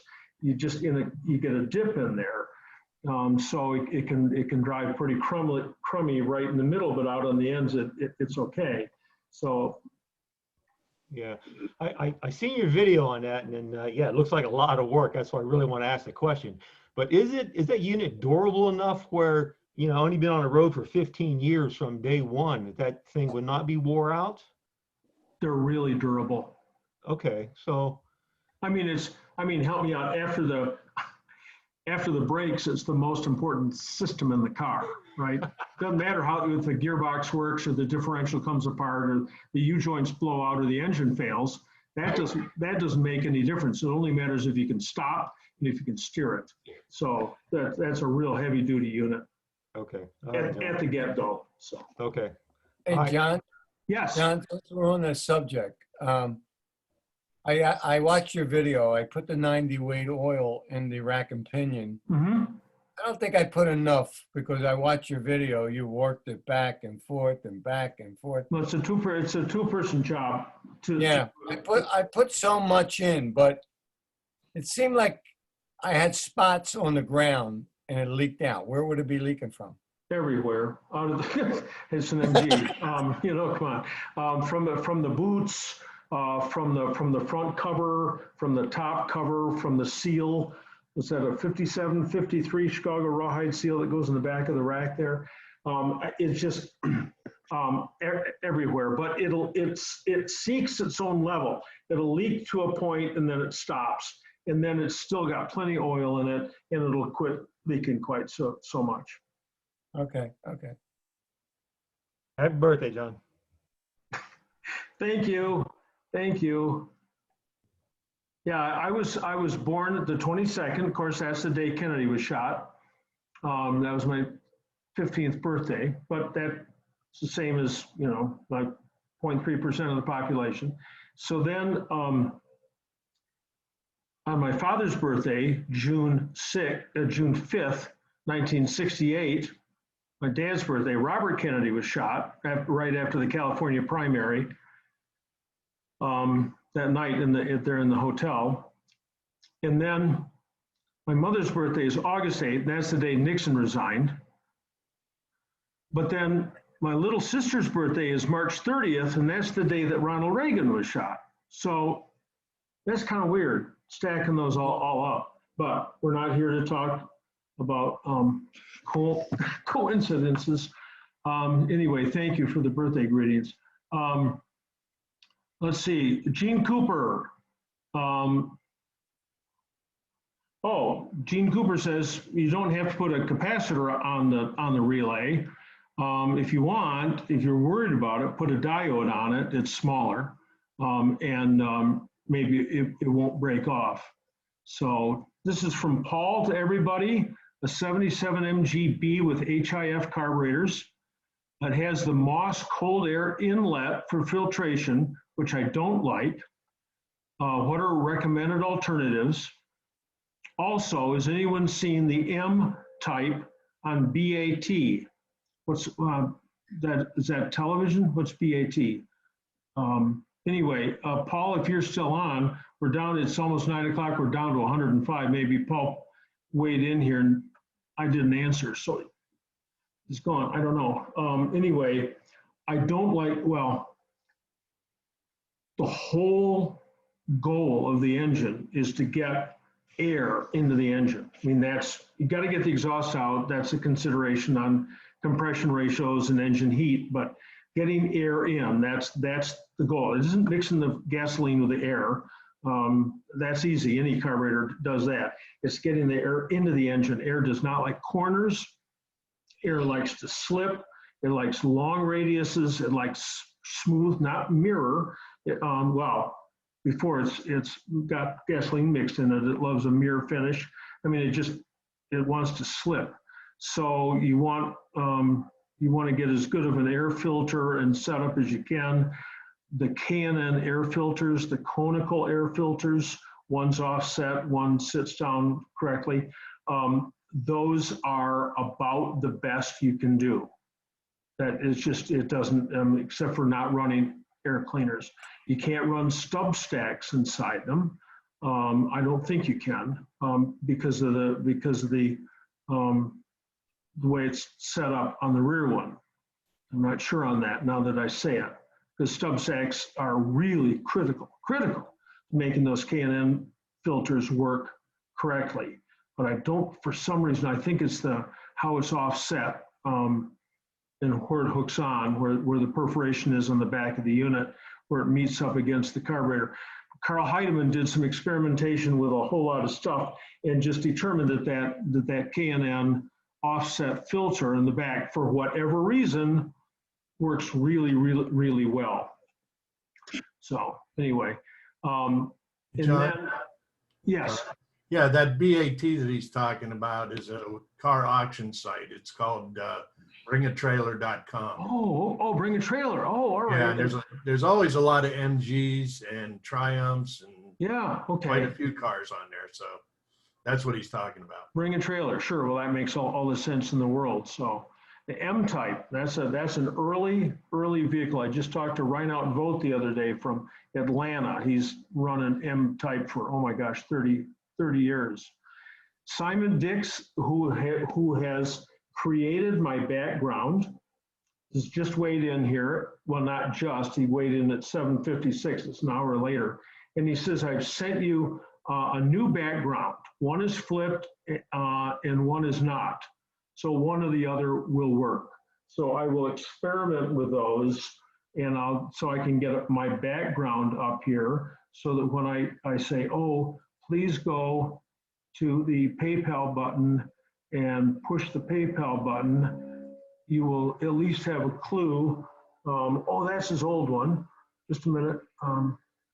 Anyway, that's the new one. So he's going to send me a couple. Thank you, Simon. That's very kind. John, it's right now. Oh, well, it was. Now it went the other way again. How can I? All right. Well, anyway, I'm going to get this. So I'm not going to do this here and sort it out. Okay, from Nuno da Costa, John, on my 65 Midget with wire wheels. I'm wanting to replace the rear hubs. Is it as straightforward as it looks? Specifically, hold the hub and press the axle shafts out. Replace the Welsh plugs, of course. Yes, Absolutely, it is. The only problem is you need, I don't know, 10 tons, more than any common little press can create. And you've got to, when you're changing the half shafts on a banjo style diff, whether it's a midget or an A or MGB, early B, the half shaft, the rear axle half shaft, has got just splines on it, maybe 6 splines, and it's pressed into the hub with enormous force. And if you go to somebody who's not paying attention, they'll put the axle shaft down on top of 2 plates and push, and it'll bend it. So it has to be held all the way around. It's a real dicey thing to do. You want to go to a good machine shop where somebody knows what in the devil they're doing. And then the question is, how far out of the hub does the axle sit? Just measure it before you take the old one out and put the new one in at the same distance. So, and then put the Welsh plug in so it doesn't leak oil. But it's straightforward. You just need a great big press. So. Awesome. Thank you, John.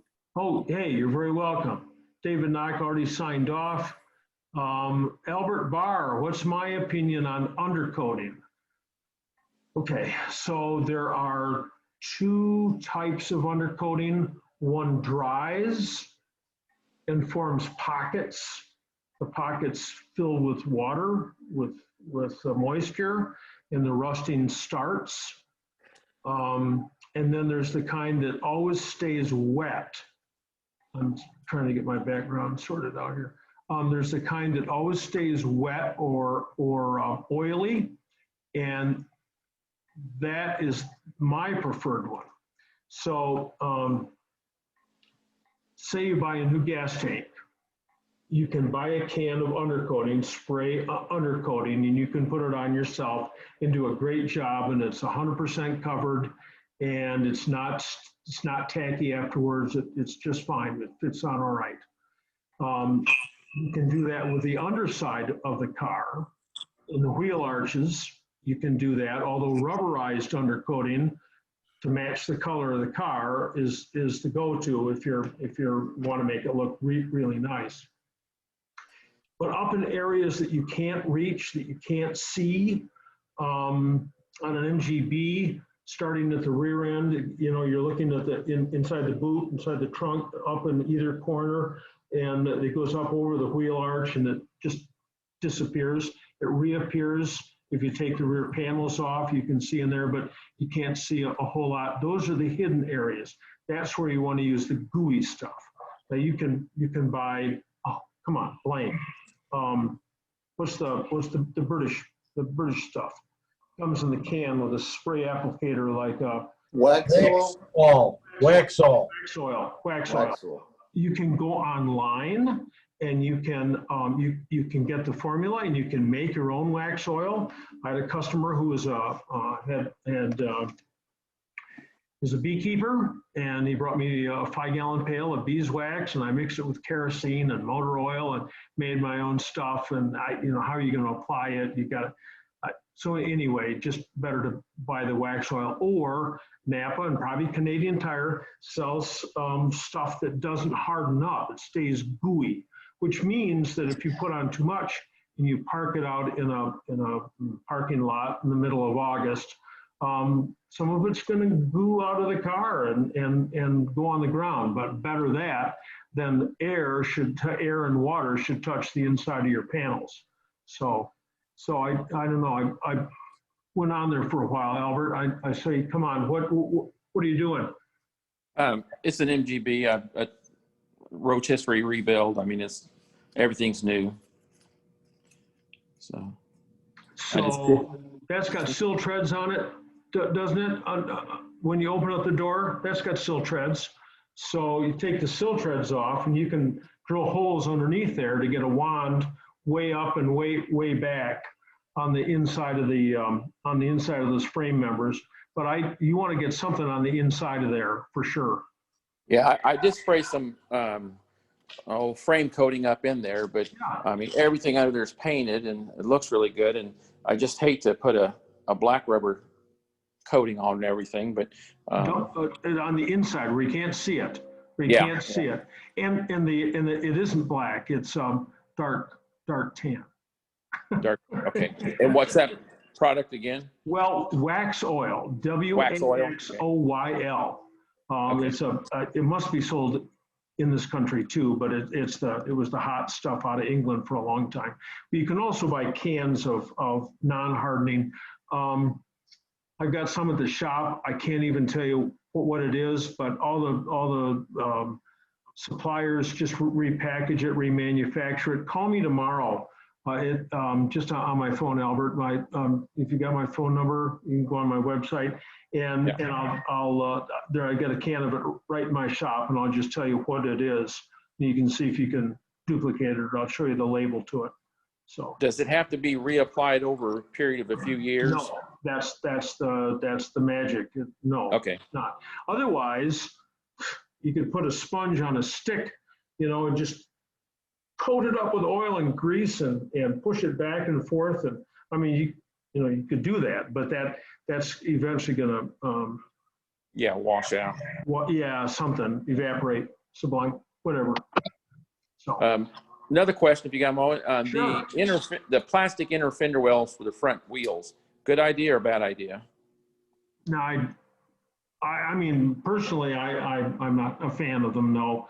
I mean, the stuff's going to get up in there anyway, and you've got that vertical panel. There's that little piece of rubber that goes on the car frame before you put the fender on, and then you've got that whole panel that runs down the front splash panel that's held on with what, I don't know, 6, 8 quarter 28 bolts, and that Phillips screw. Why a Phillips screw on the bottom? Anyway, and that's got a seal along it, and whenever you're doing that kind of stuff, of course, that's already been out. For instance, on my daughter's car that I'm not painting the car, we're just touching it up and buffing it out. But I took those panels out and blew all that stuff out, and I pulled the bottom of the fenders loose so it can all come out of there, and I'm going to just wash that with that gooey stuff so that it isn't going to rust again. So yeah, it looks What like. about 415? Oh, you haven't even got the fenders on yet. Oh no, it's okay. It's the way it's going. Yeah. All right, I'm looking at that. This is cool. Yeah. And I did put an electric cooling fan, a suction fan, because I ran a radiator shop for 37 years. So I built the radiator. I made it a little bit thicker than the original, which I probably shouldn't have. But anyway, I put a 14-inch fan on there, and I thought it all fit until I went to put it in there, and then it hit the sway bar. So I was able to trim out some of the shrouding on the fan, the electric fan. So it is possible to put a 14-inch fan on one of these radiators. So if anybody wants to try it.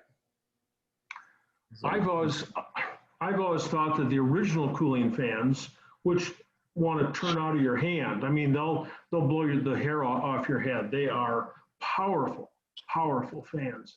And I've always thought that those are probably better than just a small one at the back. Yeah, well, 14-inch goes from the top of the radiator core to the bottom. I mean, it covers most of the radiator. So most of the time, you don't need a fan anyway, because most of the 77 through 80s, when you're driving them, the fans aren't on. Most of the time, they cool very, very well anyway. So. Okay. Well, thank you very much. Hey, Albert, thank you. Gene Cooper, 72, welcome to RMDs. Yeah, let me think about that. Must be a private message. Okay. Oh, here we got Alan suggested a fella in the GTA for the Canadian people to use for SU carburetors, and that's Blaine Hughes, like Howard Hughes, Hughes. So I don't know if he's a member of the club up there or what, but okay. And Alan also says Haynes was selling a coloring book of their cover cutaways. Okay, so Haynes also has a kid's book, and it's a coloring book. So that's another option for little kids this winter, this Christmas, after you've bought Mouse the Man and the MGB.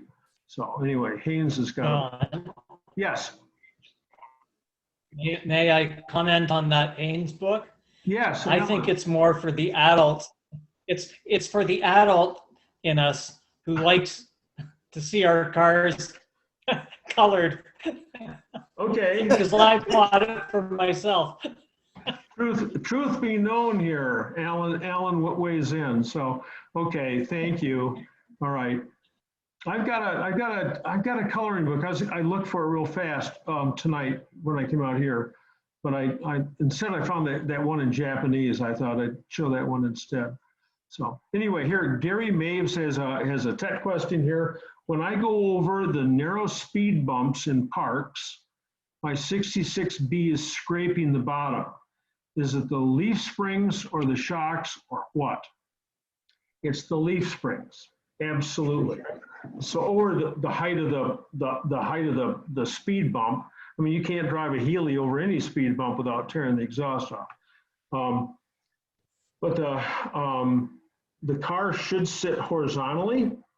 It should sit, it's about somewhere between 24 and 26 inches, depending on whether it's chrome or rubber bumper, on a line from the ground through the center of the wheel to the bottom of the chrome strip. Now, once that's all done, and it is setting correct, and then you sit in it and it goes down too much, that's because the spring is weak. So in both cases, it's the spring. You can buy new springs. You can have your springs rebuilt at your local spring shop. There's spring shops everywhere because they do them on trucks all the time. And the narrowest width spring that our spring shop had for the last 30 years is the same size as the MGB. So they can't do midgets, they can't do T-type, but they can do a B. So they'll do a real nice job, and they may do it better, faster, and less expensively than new ones. So anyway, Gary, that's the scoop. That's why your car's bottoming out. Okay, thank you. Yep. Craig West is on tonight. He said Eastwood has some great videos on painting your car. So these notes here that I'm reading are all an hour old, and it was from the gentleman who wanted to media blast and paint his own car, and Eastwood has some great videos. But like most stuff, you get 5% inspiration and 95% perspiration, and maybe you can perspire thinking and reading the book over and over and over, but in the end, there's no substitute for experience, and first time out painting your car is still tough. But Craig says that Eastwood does have some books about it. So Robert Connect says, could you describe the dual braking system? Is it set so one side of the master is front and the other side is rear, or is it handed? So anyway, from 1968 through 1980 on all the federal spec and Canadian spec cars, California spec cars, not the home models. The home models were single circuit brakes until 1978, go figure. The dual braking system was designed so that if your brakes started to leak, you'd still have brakes. The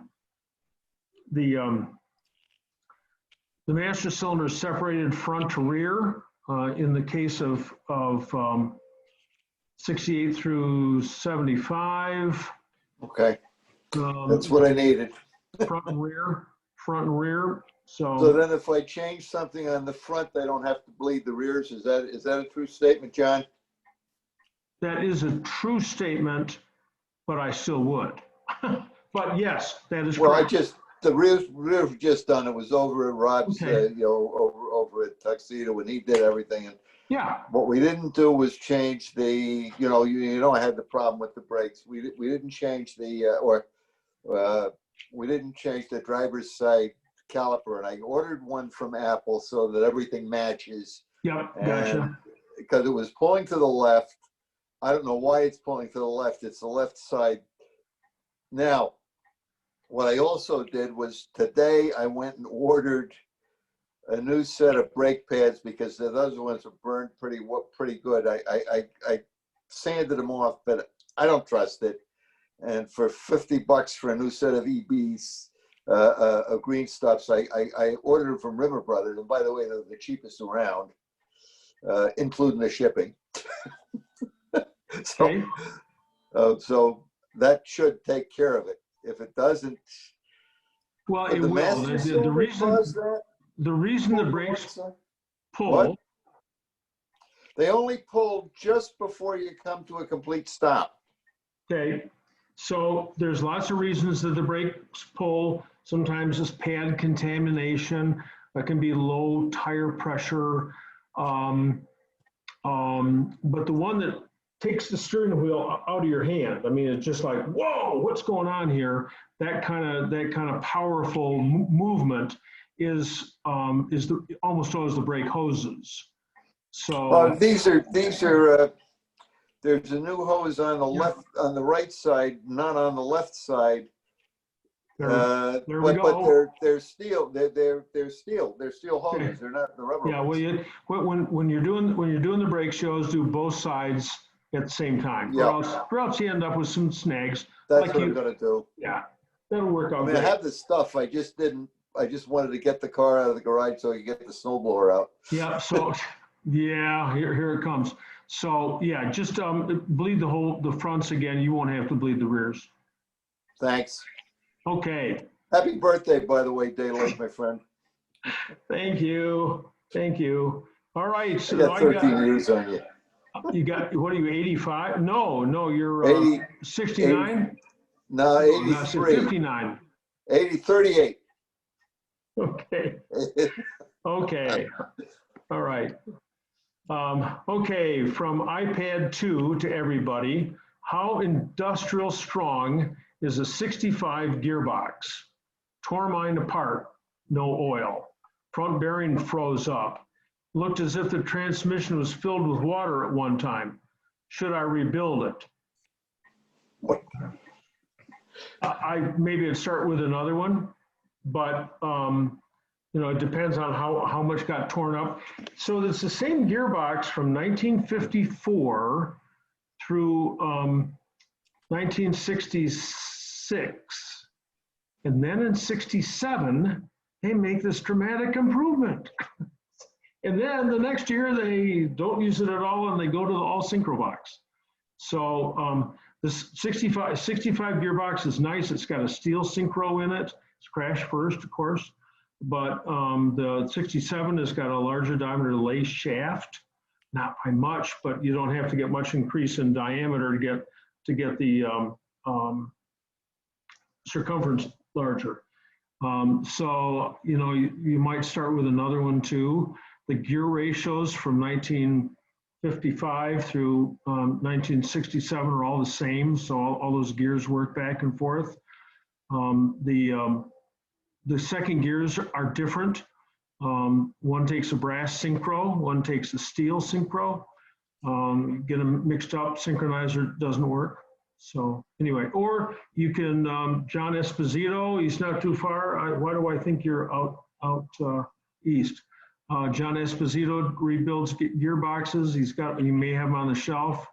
Pony up another couple $1,000 and you can get a 5-speed that fits in there. A lot of people rave about 5 speeds, but I had a guy come around one time with a T-type, and it was hot. I mean, it flew, but it had cycle fenders and a different kind of steering and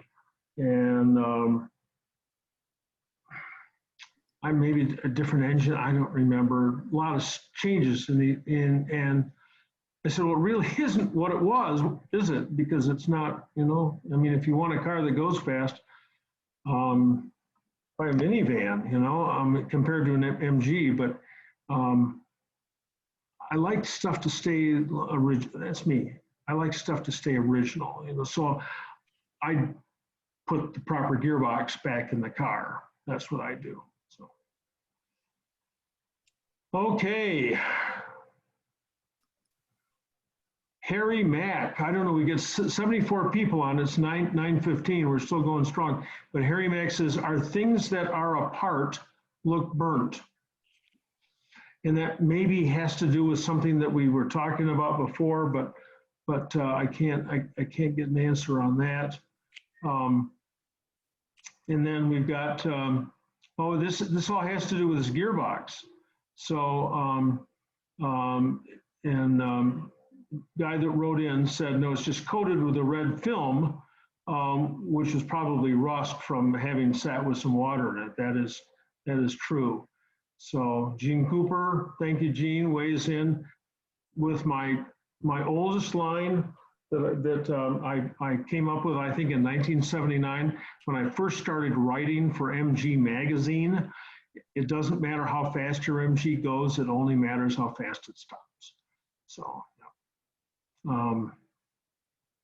so here we go. iPad also says, I bought a large crescent wrench to remove the nut and press the bearing off. So that has to do with getting the front bearing off the first motion shaft in his gearbox. So that's doing well. So let's see, Skip weighed in and said, since you're talking about young people, I just taught my 17-year grandson how to drive my 69B. He never knew how to drive a stick. Took him to a parking lot, and 30 minutes later or so, he was driving after a lot of stalling, jerking, and everything else. But hey, you know, that's he kept apologizing that he didn't get it for breaking my car, but of course it's awfully hard to break a 69B gearbox or clutch. So, and at some point, maybe the wire, some wire came off the distributor. But anyway, you put them in the car. You know, the danger is riding with them, because then they're constantly embarrassed. It's just, I tell people, if you're going to teach somebody to drive a stick, drive them around the block and say, watch what I'm doing, dude. I mean, pay attention. I'm depressing the clutch, I'm changing the gear, I'm letting the clutch out, you know, and just watch this while I do it a dozen times. And then you put them in the car, pointed straight down the street, and you walk in the house and turn up the radio so you can't hear them leave, you know, and when they come back, they'll be able to drive it, you know. So, but riding in the car, imagine riding with your grandfather, you know, and you're worried about wrecking his car, and then, oh my gosh. So, Rob N. has weighed in with a technical question. I have the MGB electrical systems, but now where do I find a wire layout on the car? So, yeah, I'm here, John. Okay, all right. So you've got a schematic, or you don't have a schematic? Oh, I've got a schematic. As a matter of fact, I'm using, you can see it, this book. Okay, all right. I'm not, I haven't looked at his book real carefully. I should. But if there's any question at all, I've got all the wiring diagrams scanned. Well, it's not, Right. I understand Okay. the wiring. Yeah, go ahead. Okay, all right. So blue with white is bright, yeah. But where does it go in the car? That's what you want to know. Those are the pictures that you're supposed to take with your phone before you took it apart. My only suggestion is to find somebody else up and down the street. You know, in your neighborhood, in your city, and the city next door that's got approximately the same year and model as yours, and go in and just photograph it, you know, just. Yeah, the problem is somebody took the rear harness out all the way up to where the cross frame is, and just hung it up on a wire. So I couldn't take pictures of where it was All right. before it started. I'm doing that same job next week on my daughter's car. Yeah. So you call me next week, Tuesday, something like that, and say, dude, you said you'd send me some pictures, you know, and I'll get I can't find my phone. I'll take my phone and I'll just take I'm going to take a lot of pictures anyway, but Okay. I'll take a whole bunch of pictures and I'll send them to you and they'll be helpful. Okay, yeah, that would be great because I do have a GT as well. What year? It's a 72. Yeah, I'm the guy who talked to you about the screwdriver thing, and I sent you a picture of myself in armor. Oh, yes, yes, yes. And I had the book out, one good turn. Yeah, yes, that's right, dressed in. Yeah, that's me. So you've got my email address, but Okay. I'll get a hold of you next week. And I still mean to send you those pictures, unless you've already come to a conclusion on that, of how all that dovetails at the back there. So car's going to be back to me tomorrow, finally. And then I got to jack it up and get underneath there to start to do what I'm going to do. So yes, Rob, I already have you in my head about doing that. So. Okay, that's great. Much appreciated. You're welcome. And Vancouver, you're in Vancouver, BC, right? Yeah. It's actually a suburb. It's Surrey, BC. We have a really good club out here. So. Yes. Yeah.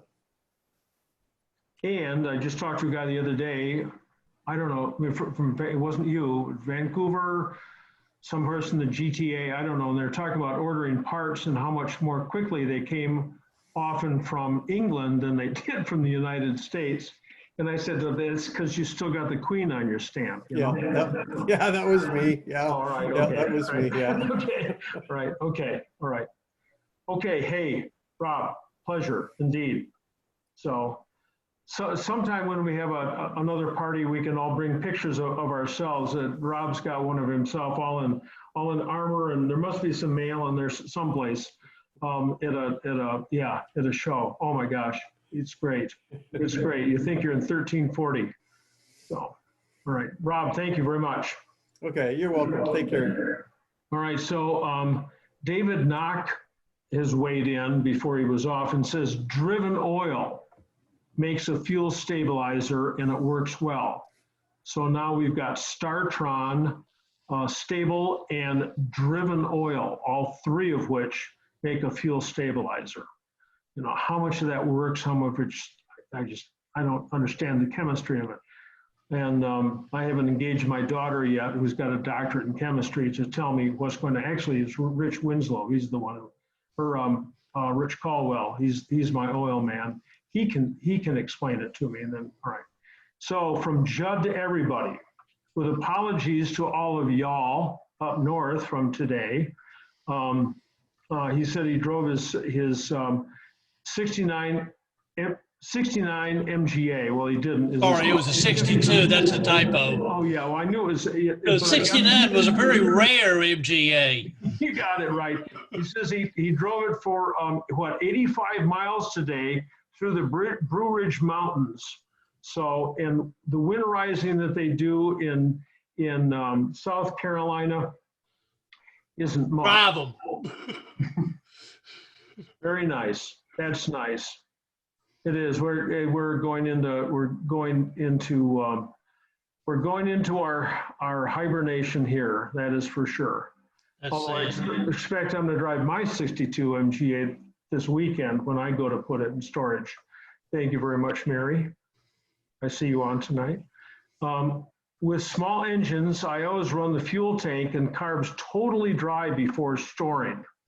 So that's an option. I mean, that is an option. And that's what Christina said. She didn't run it dry, but I was always worried about the rust. But now I see that there's another answer out here. So Gene Cooper says, for running the float bowls empty, I just pull the white wire. He means the white wire that runs to the fuel pump. So he starts the car up and then disconnects the white wire to the fuel pump and lets it run until it quits. And then you're reasonably sure that the fuel bowls are pretty empty. So here we go. Rui says, NOCO. I remember that name. He must have had that here before. NOCO makes a good battery charge, a good battery tender. So he's, Christina, he's talking about Canada. So NOCO makes a good battery tender. So we're down to over 9:25. We're getting down here, and I'm at 8:37, so I'm still an hour behind on my being able to follow up here. Dale Brown says he just takes the battery out of the car and brings it in the house. You know, that's certainly an option. The old timers would say we can't store a storage battery in concrete because it sucks the electricity out of it. I can't exactly tell you how a battery works with salt. So can I make a point about taking Yes. a battery into the house? Yeah. Sorry, yeah, I have a really bad internet connection where I am right now. But when I first bought my MG about 15 years ago, I took the battery out and put it in the house, and I put a battery charger on it, which was not a maintainer. It was like a full-on trickle charger. So, and this was at my parents' house. Oh, we lost you again there for a second. I can tell the rest of the story. I know it. We lost you, Roy. Sorry. Yeah, I can imagine what happens when you leave a trickle charger hooked up. So you're coming back now by the battery charger. Generated enough hydrogen to blow the house up. Yeah. So anyway, yeah, it's yeah, you can't leave a trickle charger hooked up. But the old timers would tell you that the concrete would suck the electricity out of the battery, and it can't. I mean, come on. Physically, chemically, spiritually, it can't. Well, no, spiritually it can because it does. You store a battery charger on a cold concrete floor and it goes dead. It's the damnedest thing. Anyway, so if you're going to store it up a little bit. But I don't know, storing it in the house. I don't know. It's you let something touch between those two terminals, you're going to have a fire. There's a lot of energy. There's 3,000 BTUs in a storage battery, so there's a lot of heat there. So anyway, and here's somebody else that says Canadian Tires got the trickles for $35. And here's a way to keep mice out. Paul says a cat lives in my garage. So mothballs, yes, these are all from okay, BHC is Bring a Trailer. Thank you very much. I just bought a Barn Find 58 MGA coupe in Massachusetts. That's what Steve Devine has just weighed in, not just half an hour ago. So there's still barn finds out there.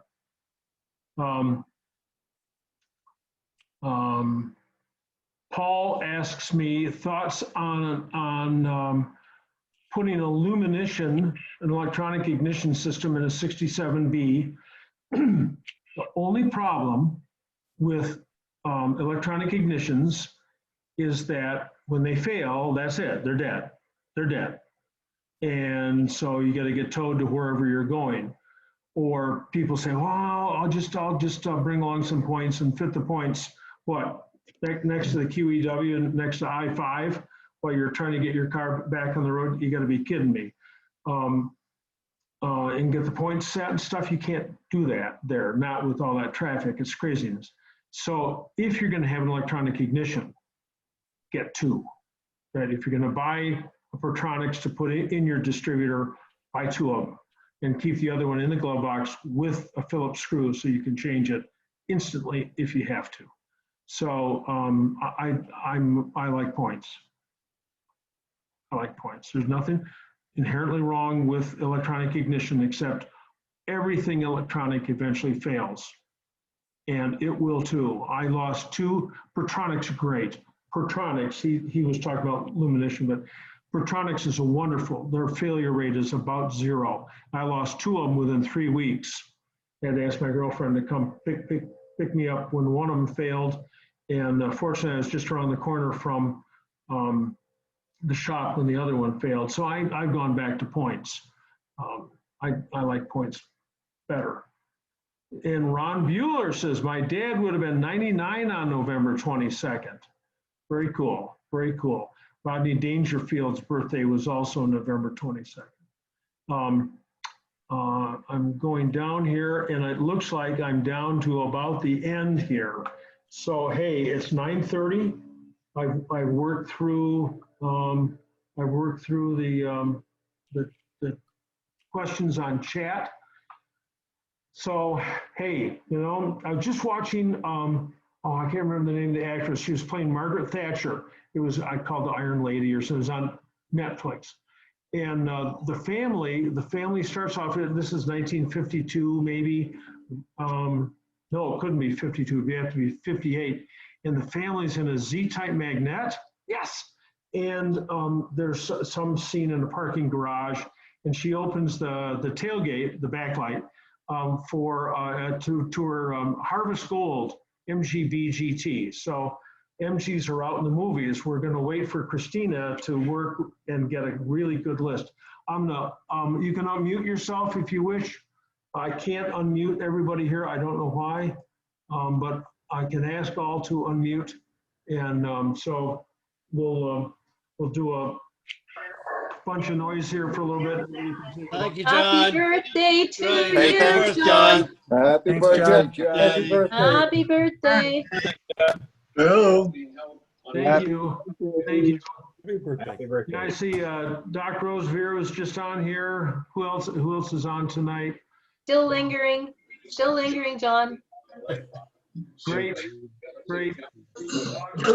John, yeah, thanks for everybody. We're down to 54. People are starting to leave now. Thanks from Cincinnati, John. Hey, Cincinnati. Where else we got besides Cincinnati and Grand Rapids and Toronto?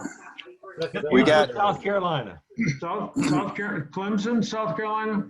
Beautiful. Anderson. Okay. Shelton, Washington. Holland, Ohio. Holland, Ohio, not to be confused with Holland, Michigan. Minneapolis, New York. New York. Minneapolis. Aldershot, Ontario. Aldershot.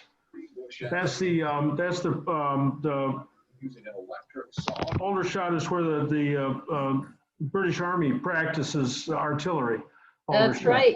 Yep, Yeah. that's where my cousin lives. My cousin who worked for Lucas lives in the real Aldershot. I live in the fake one, up here in Canada. Okay. Funny. Shelton, Washington. All right, Washington, state of Washington. York, Pennsylvania. Baltimore, Maryland. York, Pennsylvania. We got York, Pennsylvania. Yep. Minneapolis, Sussex, New Jersey. Minneapolis. Minneapolis. All right. Got Indianapolis, Indiana. Indianapolis. Oh, Ontario. yep. All right. Well, anyway, ladies, especially ladies, gentlemen, thank you very kindly for tuning in tonight. Wayne, thank you for talking to us about your book. Thank you, John. Last thing to do tonight is order the book. First thing is to go to my webpage, press the PayPal button, but right after that, order up 10 of these for the grandchildren you have and will have. And so to make this a real popular thing, and Wayne will write some more because he's pushed into it, and then maybe we get some other books out there too. Hey, and Christina's going to have a complete list of all the MG books by our next session, which is 12:15. I think I'm going to do one on the 15th of next month. I'll let everybody know, try to let everybody know plenty of time. So. All right, ladies and gentlemen, thank you very, very kindly. It's been a pleasure. Enjoy this. Thank you. Happy Thanksgiving. And we'll see everybody on the 15th. Safety fast. Stay safe. Thanks.